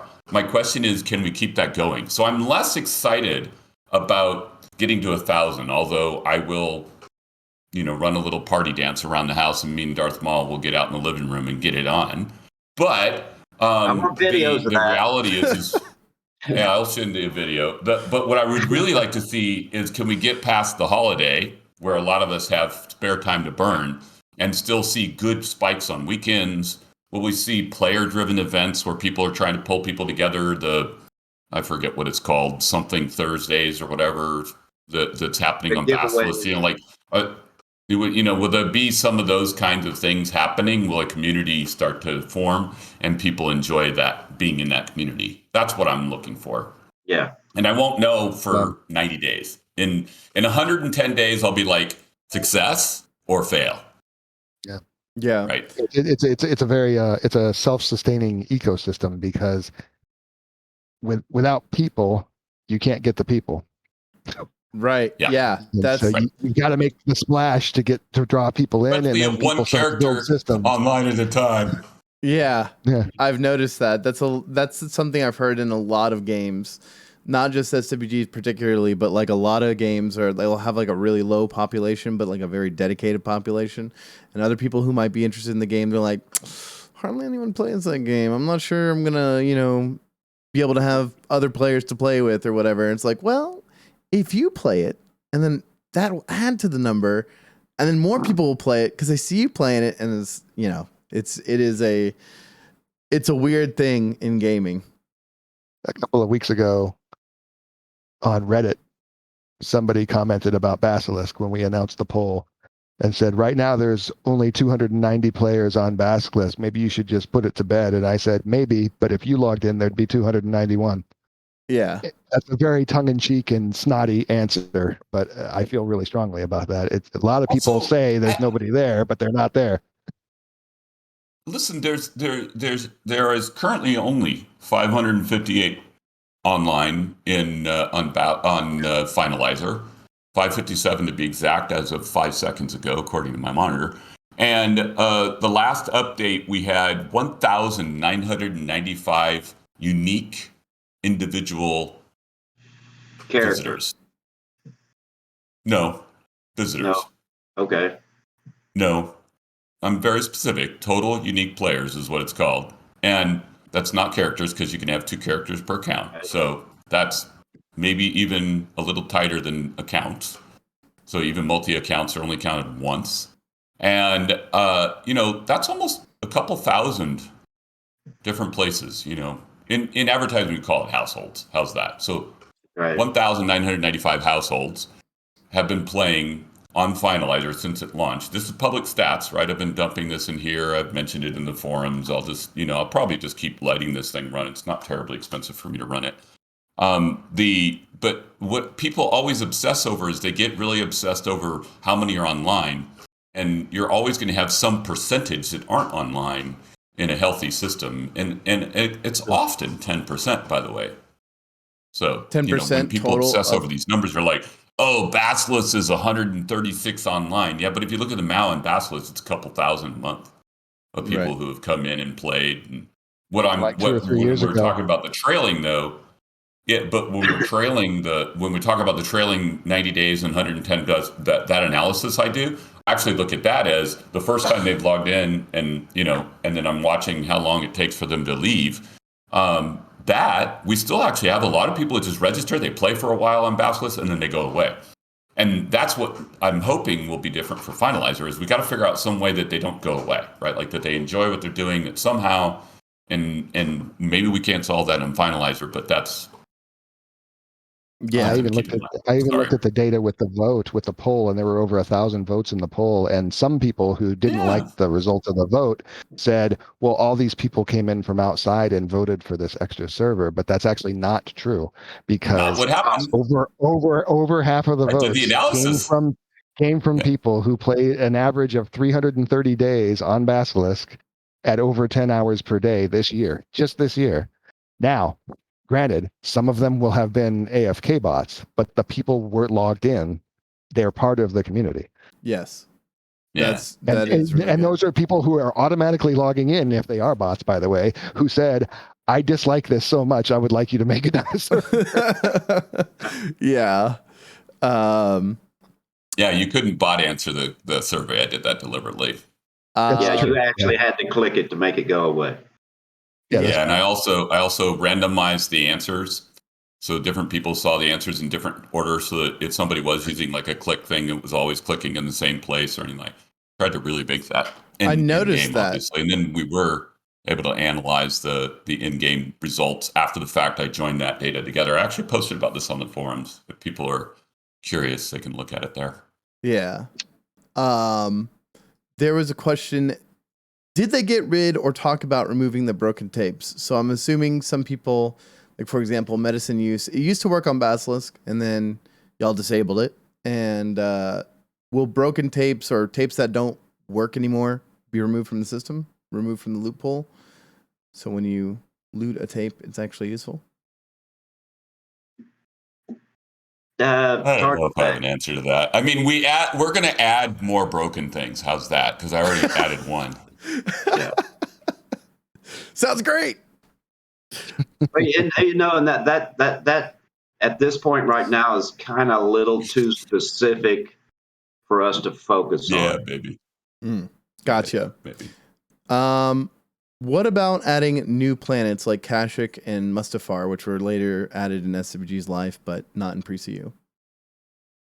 Not on Finalizer. Not on Not Finalizer. until the very end. Gotcha. Not on Unless, if we need to test it, right? If we get to a place where we feel like we're ahead of ourselves, we may do some one-way door tests on Finalizer. By the way, this is me talking out of my behind. I haven't even cleared this with the rest of the staff, so I'm just kind of talking what I would really push for is as we get towards the end of life on Finalizer, we may do some one-way tests. Like, hey, let's try this. Oh, wow, that was a bad idea. And it won't be part of 1.0. So, we might do some some towards the end of life of Finalizer, some one-way door tests to see whether or not this is a great idea or a dumb idea. That sounds like a sure, fun thing. Future content would be fun, but yeah, some of it might be fun. Just like I'd love to come up with a really great way for Basilisk to die a horrible death. One that we can all videotape a horrible death, because I mean it has caused more panic, more pain and suffering amongst developers and CSRs and member of staff and game players. I mean, if you look at Finalizer, I haven't even done this on Basilisk, but Finalizer has 70,000 hours played. Just think about that. How many man years or people years that is, right? That's a lot. Imagine Basilisk. Yeah, Basilisk. We've got to burn that thing. So that is actually a glorious death. What are you guys considering for Basilisk? Are you guys really wanting to get rid of it, or? We pretty much followed the results of the survey and let the community decide to this point. For us, I hate it because we have to re-engineer code to fit into the old database that we still need to function for BAS. And that is a major pain in the ass of having to have our developers handle when, if we have a fresh database to work from, we don't have to worry about BAS catching new code and having it affect the old database. And that's a big deal. Perfect example is this morning, Basilisk locked up.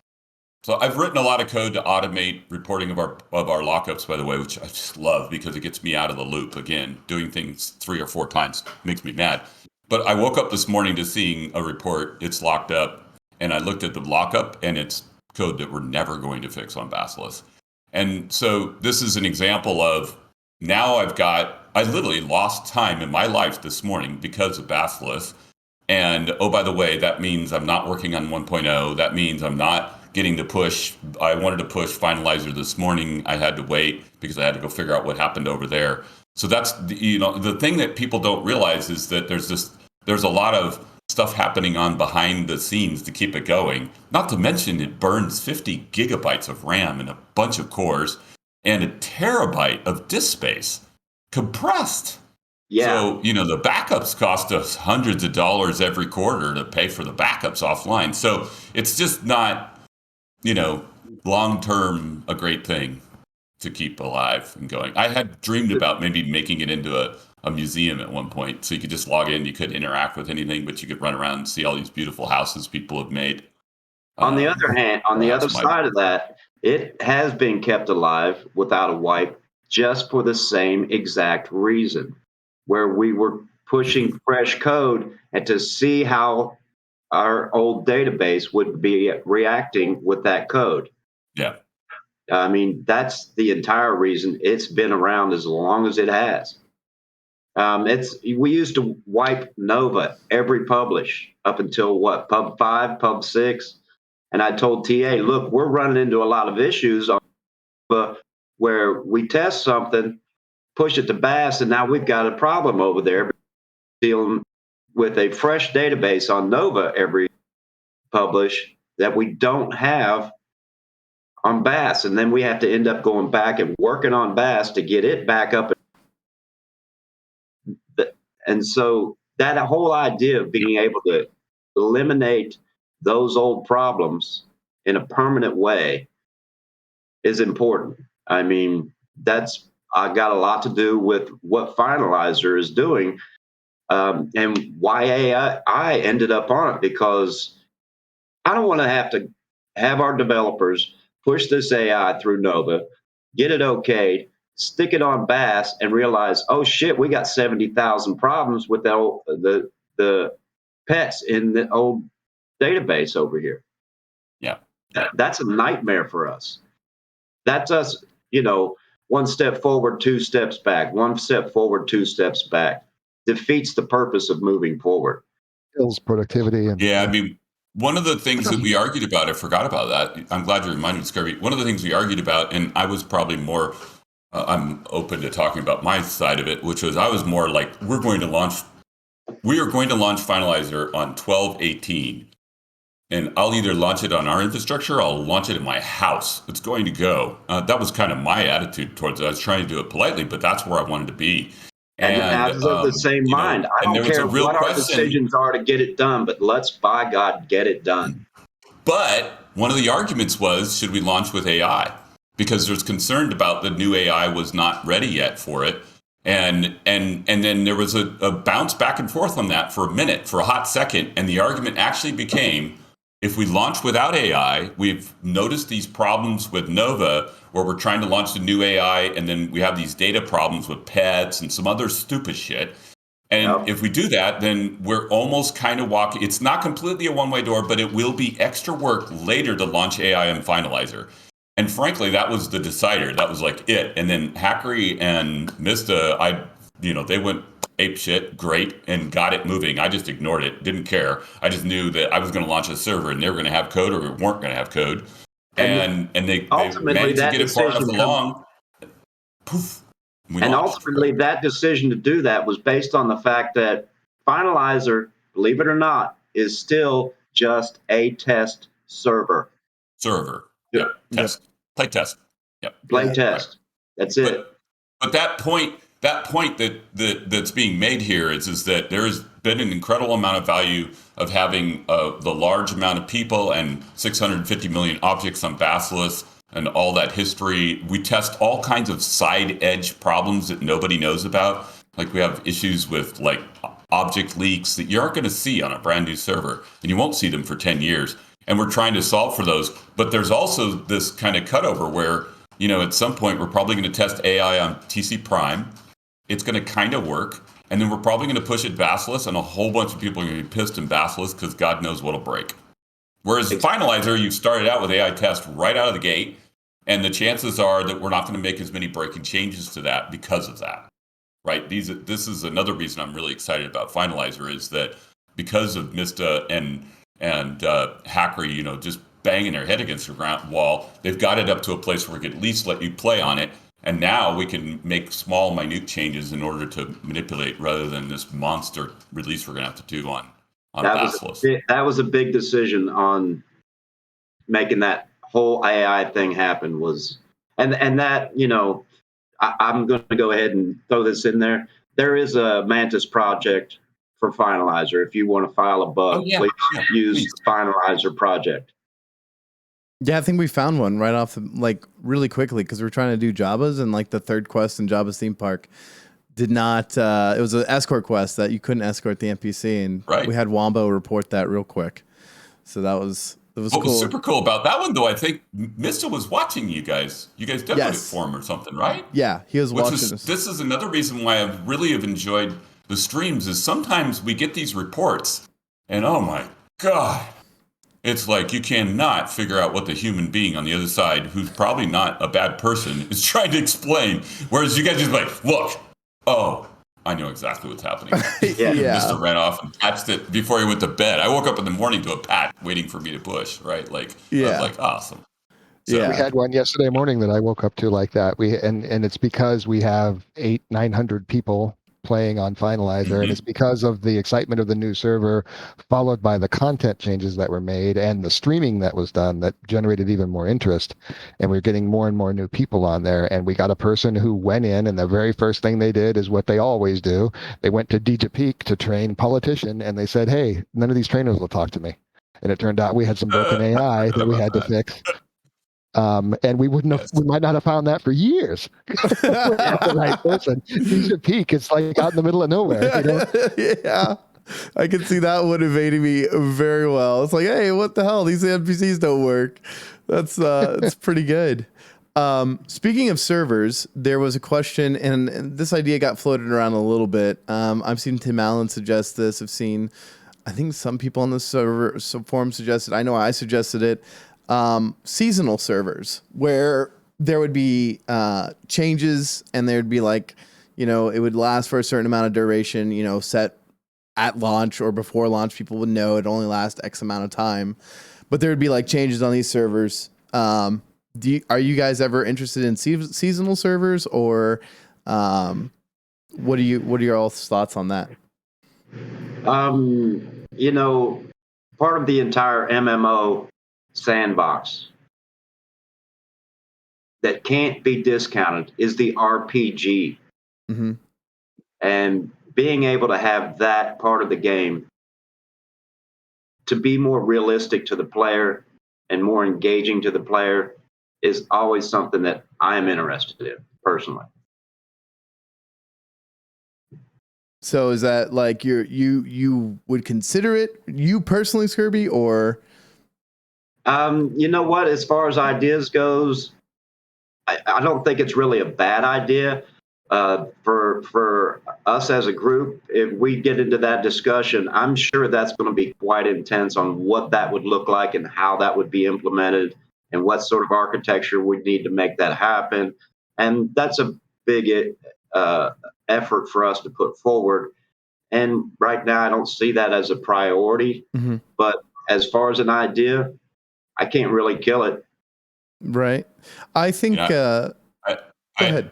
I would like to do something like that, but again, this is just riffing, but it's something I've been thinking about for a very long time. There's kind of two ways to think about it. One of them is, if you're thinking about playing towards the Bartles strengths, right? There is a group of people who love Fortnite, and they love season-based games, right? They love the opportunity to do that stuff, to start fresh, build up their gear, go beat the hell out of each other, and be able to call themselves Superman or Superwoman, and then do it again. But that being said, there's this core of a continuity going on inside of the game. And part of me has fantasized, is there a way that we could almost have the game be a lobby for those kinds of players, so they're still able to get gear and do whatever, or play, or show off their awards in their house, and get Veplo to come over and decorate their house, and then they could go off into the season and play inside the season, and there's some light impact to the underlying system. And I also have thought about, do we do things like maybe we have SWG Realms, which I literally have registered that's for another good one, 2017. But again, what I'm hoping to keep doing is like bringing us to a place where we have this commonality, where everybody's able to have a sense of community. And then if there's places where people want to run off and do something that's a lot of fun, but it's thematically connected to what we're doing, that's cool. But it needs to always try to come back to that hub, right? Like, how do you bring and then people we back also to got to place? consider the players that are there just to collect pixels. Yeah. Like Veplo. Yeah. Like Veplo really is I'm out a to collect the crafter. pixels. Yeah. Yeah. At the end of the day, I'm a crafter. I love crafting. I love, running guilds and businesses, and, so I'm I'm an PvP, explorer. actually. I'm a hunter and explorer. Yeah, because one of the things that I've tried to draw people in with is like, yo, listen, you should play the beginning of Finalizer, because it's an experience you will never get to achieve in SWG again till like another server opens up, and who knows when that is, right? Like, we don't, you guys don't set ETAs, we don't know, 1.0 plus server or whatever, and it's such a unique experience. I mean, we're out here in the wilds, unbuffed, trying to, grind TK, and, we have like really awful foods available or no foods available initially. And like the armor quality sucks and no one's got any decent buffs. And like, you're really hoofing it. And like, it's rough out there. And the game feels completely different at the launch of the server than it does like 6 months in. You know what I mean? Mm-hmm. And Yeah. I want people to experience that, because I've experienced it on other side servers, but I've never been able to. I didn't get to experience Nova, Liberator, or Basilisk launch. And now that I'm getting to experience it on Finalizer, I'm like, whew, this is awesome. You know what I mean? Like, this is a different kind of game. And you really see, like, some of the Raph Koster's points that he's made, like, armor and buffs being overpowered and stuff like that. But it's like, it's such a unique experience. And it's one thing you see about it is like the very beginning of the game. Like, I've got friends that, they're PvPers, but the first thing they're doing is they're doing crafting. They're doing chef. They're doing doctor. They're doing armorsmith. They're doing weaponsmith. Because because of the interdependency of SWG, you cannot progress the combat classes except for TK without those classes. It's just not going to be a thing, and you're definitely not going to get any good Community having to work together. Yes, Yeah. that is Rafe Coaster's idea. Yeah. Trying to perpetuate that, I think, is something we are all in agreement about. Yeah, and it's unlike any other game. It's the most I've played a lot of video game launches, like tons of different MMOs, and no MMO has that. What? Somebody else made another MMO? Why? I know why, right? Got it right in 2003. Yeah. But why waste your time? Yeah, but no other MMO has that interdependency that I've played. And I've played so many different MMOs, and there's nothing like it, where you have to, it's like, well, actually you got to start, you want to do combat, I understand, but before you can do that, you need crafters to do their job first. And once they do their job, then you can do your job, which then feeds back into the job of the crafters by supplying them, resources and meat and bones and hide and all that stuff. Exactly. How many people pick Scout as their initial login profession? Who picked Scout? I didn't pick it as my login profession, but I did train it early on, and a lot of my guildies did. Yeah, that plays to that same point. Nobody's going to pick that as their primary, but there's a whole lot of us that are going to have some Scout going just to collect those resources for the crafters. Yep. The biggest thing I forgot to do was to spec I must have deleted my account, my character twice, because I forgot to in the tutorial, I forgot to migrate my stats. Oh man. Yeah. Talk about quality of life. I feel like there should be a pop-up that says, "Are you sure you want to leave? You haven't migrated your stats, moron." Yeah. Cater. Should literally just say Cater's a moron. I like multiple times forgot. Anyway, sorry. Okay, we had a chat a while back. I asked you what you would personally want to do, and you talked about multi-accounts. You would like to combat that, I think, better, is what you were trying to say. Yeah. Me? Yeah. Yeah. So I don't know if you said it or not, but I'd like to combat multi-accounts also. Yeah. It's tough, right? Like, I mean, it's not the simplest thing to do, but I think you can see over the years that we've invested a lot. I wrote an entire subsystem called IG-88A, which is a droid. Go look it up. And that system is actually funneling all the inputs from login server, all the different galaxies you're logging into. It has data sources for VPN. It has all kinds of interesting data sources. And it's the one that pisses everybody off with the instantaneous go pound sand. It's connected to the registration system. So there's certainly a lot that we have done. That being said, nobody knows you're a dog on the internet. We all know Veplo's a dog, but the rest of us, we have these, this is a deep fake. I'm actually a cat in real life, but this is a really cool high-speed real-time deep fake. But the reality is if you don't know that, then it is hard to figure that out. And we've been slowly turning the crank up on more and more. Oh, there I am. But we've been slowly trying to turn up the crank on that over the last couple of years.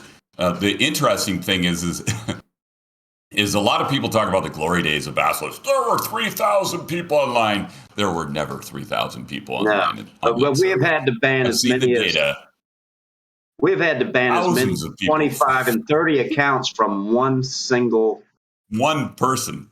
30 accounts. Easy. So more than once. Easy. So yes, multiple times. So the reality is that we have done a lot, and I think you'll find that I hope our environment is cleaner than most. Some people still mess around. I have some ideas on the server side to do more.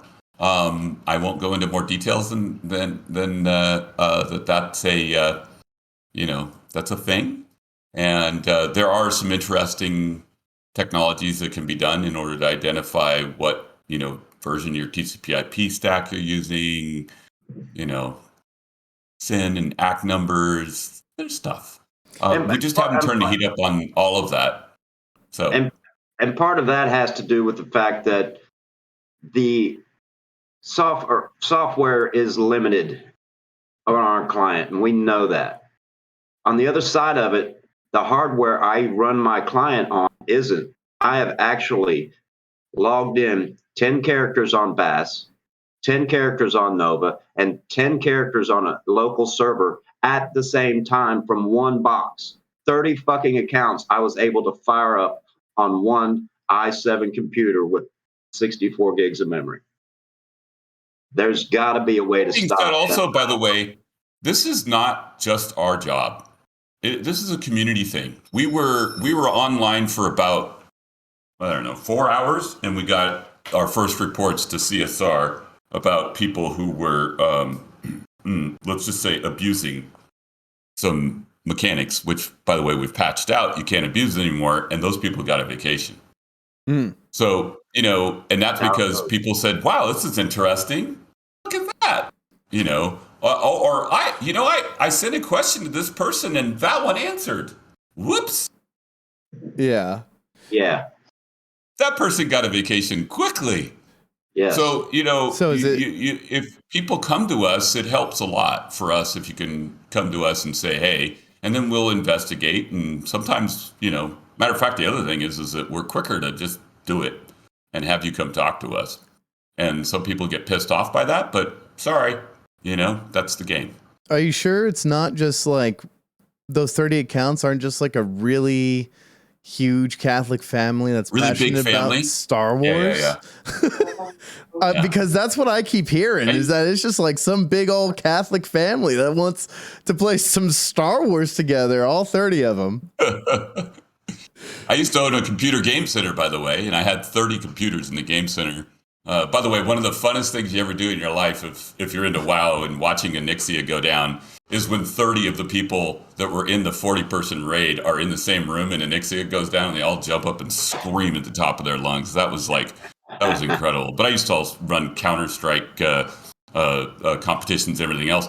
But that would be one place. If I could find a computer game center that comes to me and proves to me that they're actually a computer game center, I'd be happy to start talking to them about how they could have 30 people playing all at the same time, and might even go visit them anywhere in the United States if we could find somebody doing that. Otherwise, no.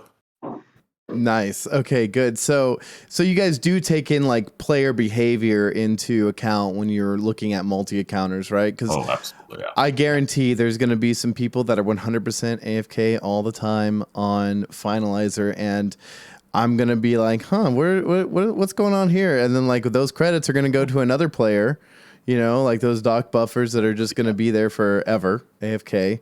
And I hope it becomes like super apparent, super obvious. Well, EOS really changed that for us. So we have reports, big movers. We ran off a whole bunch of people who are RMTing because it was so obvious. I won't tell you how they were doing it, but as soon as we loaded EOS up, and then I on the back end, I've written about 15,000 lines of code, by the way, for EOS on the back end. That is all private. We don't give that to anybody. And using that 15,000 lines of code, we did a bunch of investigations, and then you could just see the money. Like, it was so obvious. This person logs in, they log in for all of 30 seconds. All of a sudden, 20 million credits goes to this other person, and then that person logs out. Then they log in again a couple hours later. You could see the pattern. And I actually wrote a program that would take the suspected person and would show you where all the money went, like all the places that their money went. And then also vice versa. If we'd find somebody who got reported, we could go, oh, look at all that money came from here. And you could see where they were like using mules in the middle.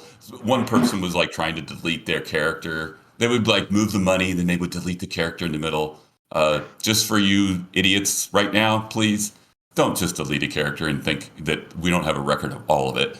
And so that's really been a big change for us. As we collect data, is so great. As we collect that data, we can always go back and gather that data. Deleting your character does no good at all. It doesn't delete any of your previous transactions or nothing. It just eliminates that character. So if you're just trying to hide your illicit actions, illicit goods, deleting the character just doesn't do a thing. That's good. Hey, EOS's name is I have Cyberon. EOS does not care. Yeah. I'm sorry. I have Cyberon. Yes. There's only one way to hide your illicit activities. Were you the one that came up with the name? I think Scurby came up with the name. I don't know. I just wrote the damn thing. Actually, I think Mobius did or somebody because I was always saying, I see you. I'm watching. I'm watching everybody.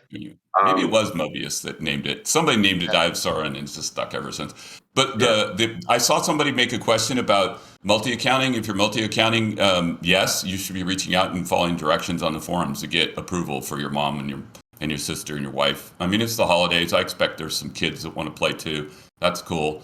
I think Gospel wants the new strategy to be that multi-accounting, you must stream live while all your characters are playing, and you must show the 3 people that are playing. That's what he said. Yeah, that's what I said. That's facts. How do you, so this is, yeah, you're going to do it. This is a good question. I think I know the answer to this, but I guess I'll let you answer it. How do you decide between making these ideas with private code versus open source? Seems like it'd be hard to strike a balance between maintaining mystery versus utilizing community devs. Well, first of all, what we decide to keep private right now, the big things we try to keep private are things that'll make your life easier. Somebody in here saying, oh, delete your character and then delete your IP. Easy crap. No, our tools are better than that. That's stupid. So, I'm not going to give away the internal system that's on the server side. You're not going to get one from WoW, and you're not going to get one from any number of large, game developers and what they're doing on the backside. Okay, period. End of story. Over time, when we get into 1.0, I think you'll see us hold back on things we share from a mystery perspective. If we implement something using AGPL, unlike other people who are not, I mean, a lot of people are not actually keeping their repos up to date. Come on, guys. You go on your forums and you're posting that you're doing all these new things, but you look at your GitHub repo and it hasn't had an update in a year. Some of the URLs don't even work anymore. That's bullshit. But that's okay. We're stealing. But the reality is that if we use something that's AGPL, we're going to credit people for having used their AGPL code. However, there may be times when we implement a feature and a capability in a completely different way without ever using the other person's code, which, by the way, this happens in real life. There's all kinds of fun lawsuits between Google and Oracle. Go look at that one and Google for it. And it happens. And by the way, those things are valid if they're done properly, and I'm very aware of that. I have some patents of my own, software patents. But the point is in that situation, we may not decide to share it. Number one, we want to keep it mysterious. Number two, we may want it to be some of our own secret sauce. I don't know. We haven't.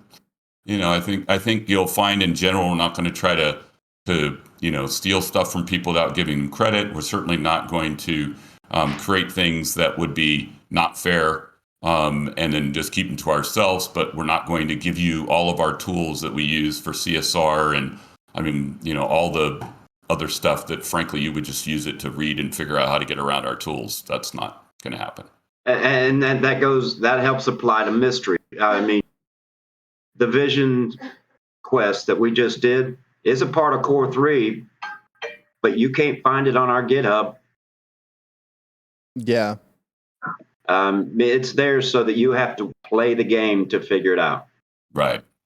And that is intentional, and that is a joint decision that we have all chose to enable. That's really cool. I'm just trying to get... There's one right here I want to answer. Go for it. Any plans on making the Jedi unlocked mysterious again for launch of 1.0 server? If I'm not here, then I cannot guarantee this. But if I'm here and Scurby's still here, Farelli's still here in this project, absolutely. Would love for Jedi Unlocked to be mysterious again. That would be cool. I think Vista also has some ideas. I think everybody in the team has talked about different ways to approach that. So, yeah. Anyway, sorry. Go ahead. You had another question? Yeah, I'm just trying to get through these questions. We've been on this for a while. I don't know how long. Thank you guys for taking some time to... My food's going to get here in a minute. I'm going to start stuffing my face. So totally. Yeah, fine. I'm going to go cook some fried potatoes and bacon. Gotcha. I'm vegan. I won't do that. Thank you.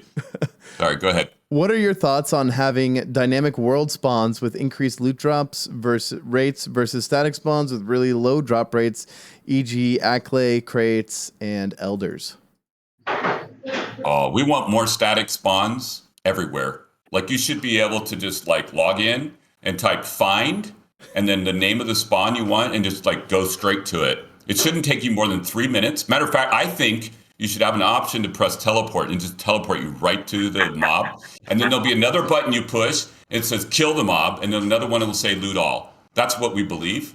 And if anybody disagrees with that, then you probably should go play a different game. Yeah, I mean, you're only going to need those 3 commands on your toolbar to be able to kill as many accolades as you want. Yeah. Find it, teleport to it, kill it, loot it. 4 buttons.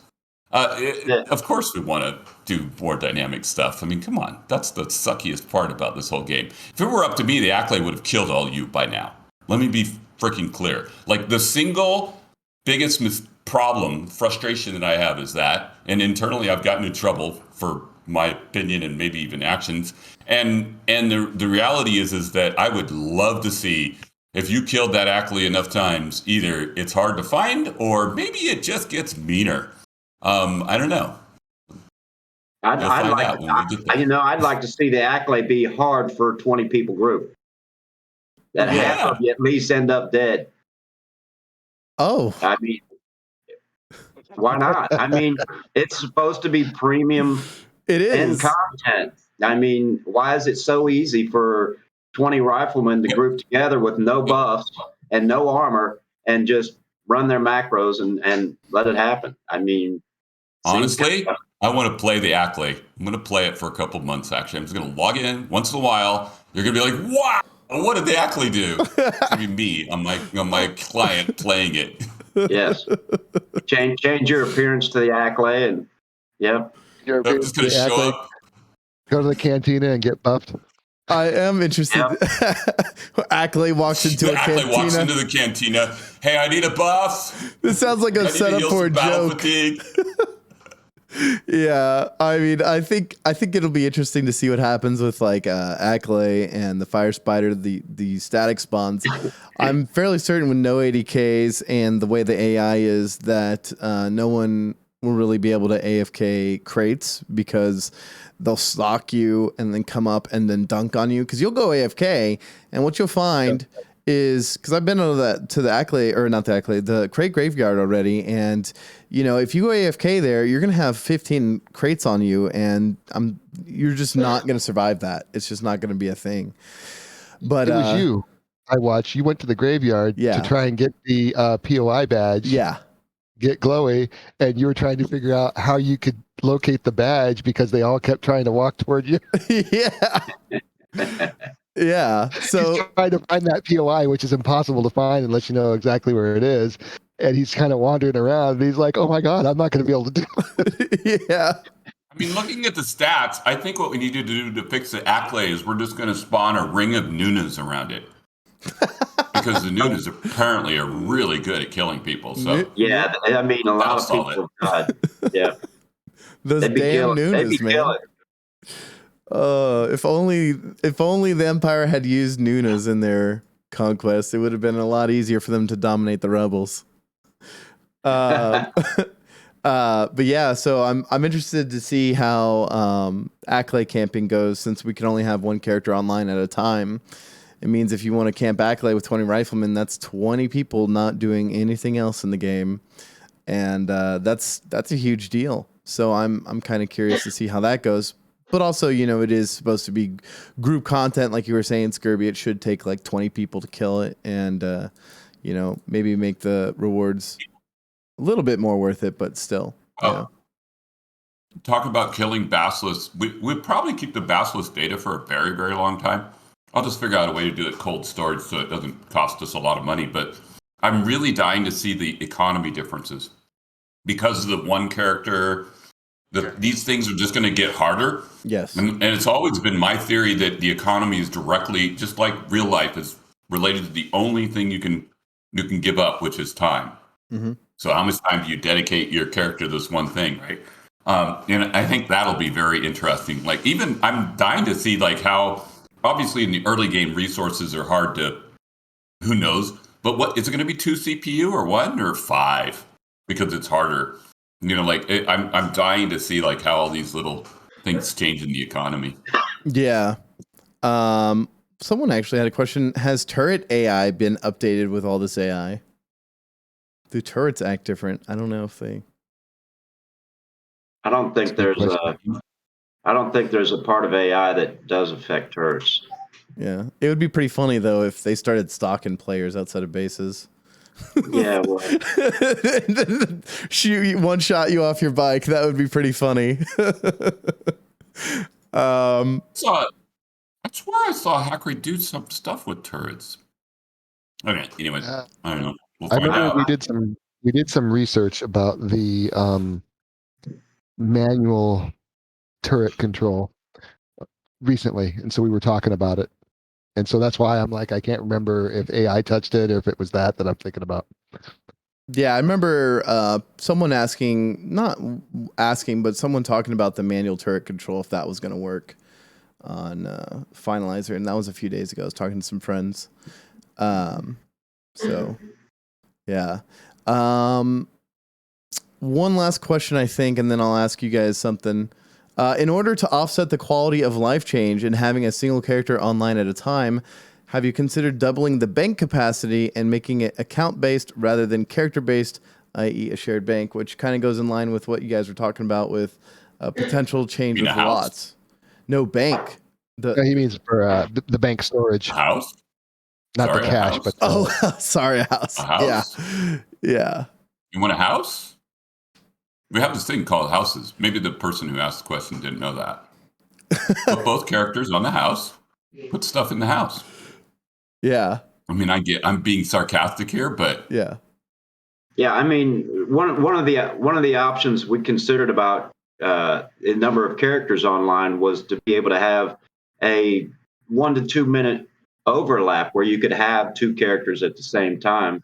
That kind of defeats the purpose of playing the game on your own. Mm-hmm. Now that you have a second character that, I can just and make a trade real quick. Finding ways to make those things happen in game without changing the dynamic of the one character per account online at a time. I think is the reason we decided against that was because it defeats that. One character, put down a house. Opening up the bank. I don't think it's a good idea. Bank is magical, right? Like bank is magical. You go anywhere in the world and you can get to these things. It's a magic box. And that's kind of bogus in my mind. Now, would I consider a droid that you could say, hey, go get this thing or go put this in my house? Sure, that droid will burn its battery up and you have to buy more batteries. And once in a while, smugglers attack it and steal shit from it. And that would be fun. I could see that as a mechanic in the game. You get to balance how much time you save not having to run somewhere. That'd be a different story. Yeah. Yeah. This one I actually later. I overlooked. A DoorDash droid. Most of these ideas are DoorDash droids. DoorDash droid. That's good. You need what? A DoorDash droid. Yeah. Pseudowolf is asking. Uber droids. So I'm gonna ask. I think I might know the answer to this one, but we'll see. Is there a chance some basic quality of life for crafters will be looked at? For example, allowing all comps to be able to be created to at least 100, if not stacks of 1,000. Reducing factory time slightly would be awesome. Currently, it takes approximately 8-ish hours to make one harvester due to factory times. Deeds aren't crateable. It's a quality of life that's been done on all the private servers that doesn't break anything, just makes things more bearable. The factory time is just a wish. How do you know it doesn't break anything? You have data on that? Can you prove that it has increased or decreased the amount of collaboration in the community? I'm a crafter in saying those things.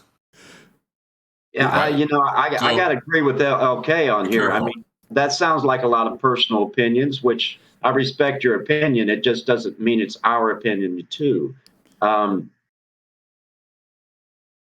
Being able to have time sinks in the game is why we don't have magic buttons to kill the Acklay. You have to work your way to get that. Put the effort in. Put the time in. There could be some stupid stuff though, like the IMU or OMU or whatever is dumb as hell that it doesn't crate up or something, or it's a 1. Yeah. There's probably some stupid stuff like that. But that things that are like that being said, it's kind of dumb. Yeah. Yeah, that being said, what I love about all these suggestions is every single one of them in itself is 5 minutes. It's just 5 minutes, Kator. Just 5 minutes. Just do it. Yeah, okay. It's 5,000 hours if we do them all, number one. Number two, there is no such thing as a 5-minute change. Every single change, 5% of it is the work, 95% of it is test and figuring what happened to it, collecting data, looking for impacts, getting the QA team to agree and sign off on it, and then launching it on the server, and then finding out, monitoring it, making sure it didn't break something massive that we didn't know about. So I just want to make sure everybody knows that there's lots of great ideas, and I'm looking forward to us categorizing those ideas. And there's a lot of people posting cool stuff in the server ideas section of the forums, and a lot of them feel like they're 5-minute changes, but there's almost no such thing as a 5-minute change. Exactly. There is no 5-minute changes. Even the discussion for us three to agree takes time. It's part of that time sink that slows things down. We have to agree. Not even us. I mean, the staff, all of us in the staff are talking. I mean, it's not like the three of us are, some, God kings or something like that. But right? we all There's a have, whole bunch of us. The entire staff has to agree to any of these changes. We don't just do things because we can. I mean, a lot of the private servers are out there. They have one person who runs the computer or runs the server. One person, the same person does all the dev work. They're responsible for any of the changes they put in and how that plays out. And we don't have that ability here. We are, as a staff, we all have to work together. Yeah. I felt like that kind of answer was coming, because it was kind of game changing. He did want to emphasize the crates, though, the crate limits. Does that? The crate limits. Crate limits are set the way they are. That's the way they are in 14.1, and many of them are stupid. All right, then. Crate limit is directly related to the number of items you can put in the house, which is directly related to the number of lots, which is directly related to the cost of a house versus I mean, it feels like, it's just a quality of life thing. It would just make it easier. By the way, again, I'm a crafter, and I'm literally saying this out loud. Sure, I would love my resource crates to be 10K, so I could just double click all day long, because we all know all you crafters are sitting there all day long, just double clicking. I know you are. I know you're just double clicking. So if you make the crates smaller, then you can only just double click for so long, and then you actually have to pull another crate in, or you have to pull it from somewhere else. It's a mini game. What people are missing is the beauty of SWG is it has 100 little mini games. One of them is inventory control. So just be careful when you say, we should just, get rid of that. Yeah, you should just have a button that lets the people go into the thing and kill the Ackley and loot it. But it's a mini game, right? You got to balance those things. Anyways. Yep. That being said, Speaking of mini games, has anybody been gambling yet? I thought about seeing if I could make a gambling macro to see if I could make money overnight on the odds. But I haven't. I'd like to see that data. Like if I were able to make it, I thought about it. I was like, maybe if I put the time into making a gambling macro, maybe I wake up broke when I go to bed, or like I go to bed, or maybe I come out even, or maybe I come out richer or something. I think someone needs to make a gambling macro and send it to me. I will do it. I will AFK gamble. I'm curious to see how your data turns out for that. Yeah, I'm surprised. I'm surprised we didn't do anything like that. Did y'all AFK gamble? No. I don't know. Why don't you test it and let us know? Seriously, write something, run it for a few days, and give us the data that you get, because that would be awesome, because we would love to see if your data matches what we think it should say. Okay. I'll get my best macro makers on it. It sounds really hard to macro. I might actually fuck with it now, though. So we'll see what happens. It's not hard to macro. It's not hard to macro. Okay, we'll test it out then. So we've answered a lot of questions, taken up a lot of y'all's time, and I appreciate y'all coming on here and talking to me, talking to the rest of the community. I think this is a good interview because it shows a lot of the community. Because I've talked to all of you individually. I think I've talked to more Farelli and Scurby, more one-on-one over the years. And LordKator, I've just started recently talking to you. So I knew you guys to be like competent and understand the community and like issues with the game and stuff like that. And it is good to do this interview and show the rest of everyone else. I'm going to throw this interview up on YouTube, show everyone else that you guys like know what's going on, right? Because like LordKator was saying earlier, like he feels like a lot of people think that they're just not, you guys aren't listening, or you guys don't play the game, or don't understand the issues with the game, and that's simply just not true. You guys do. No, it's not true. The perception of that is just because we've had this conversation with somebody doesn't mean we're going to act on it immediately. We have to get together. We have to figure out how we're going to do that and how we're going to implement that, or whatever it is that any player is telling us. And the right timing, the right place, the right timing. Where does it sequence? Yeah. Yeah. Yeah. I mean, how does that all play together? And it's not a fast process by any means. Yeah. And so my last question is there anything you guys individually or as a team want the community to know? Anything you guys want to share with the community? Things that you guys are thinking about posting about but haven't posted yet, or anything like that? Or just any message really you guys want us to know? All right. So Happy holidays. Happy holidays. And thank you, the rest of the staff, because I know a lot of times people think that this is the LordKator show because I punch a lot of stuff into the forums, or it's the Lowlander show, or it's the nobody show. All of us are contributing. We have people literally have dealt with COVID. We have people who have lost individuals in their life that are still on this team. Thank you. I'm not going to call them out unless they want to volunteer. I personally was in the hospital for, lost 25 pounds, probably the closest to dying I ever been in my whole life. Every one of us has a story. Every single person on the staff has a story. The one thing that it includes is that one golden thread that holds us together, which is the deep and unending love for what this story was and how this game impacted our life and how we want to impact other people's lives and how we'd like to continue that impact into the future. And that's the thing I want people to understand, is it's not just any one of us. We're all working together, and I really appreciate that. So, I'll shut up. Farelli, Scurby, you got anything? I really want to thank all of the players that have logged in and all of the ones that will log in the future. I mean, without the players, we're doing this just for us. And that's not why I'm here. Like he said, we do this because we want you to play. It's that simple. I want to be able to share this. Exactly. Yeah. I mean, I just got kicked offline on Finalizer, and I'm back in and start getting some more gemstone, man. Y'all got any more of that gemstone? No, I'm just kidding. Farelli, do you have anything you want to say? I was going to basically echo what those guys said.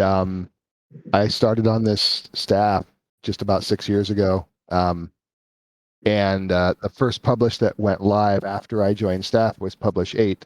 And it ended up being a rather long time after I had started, something like 9 months.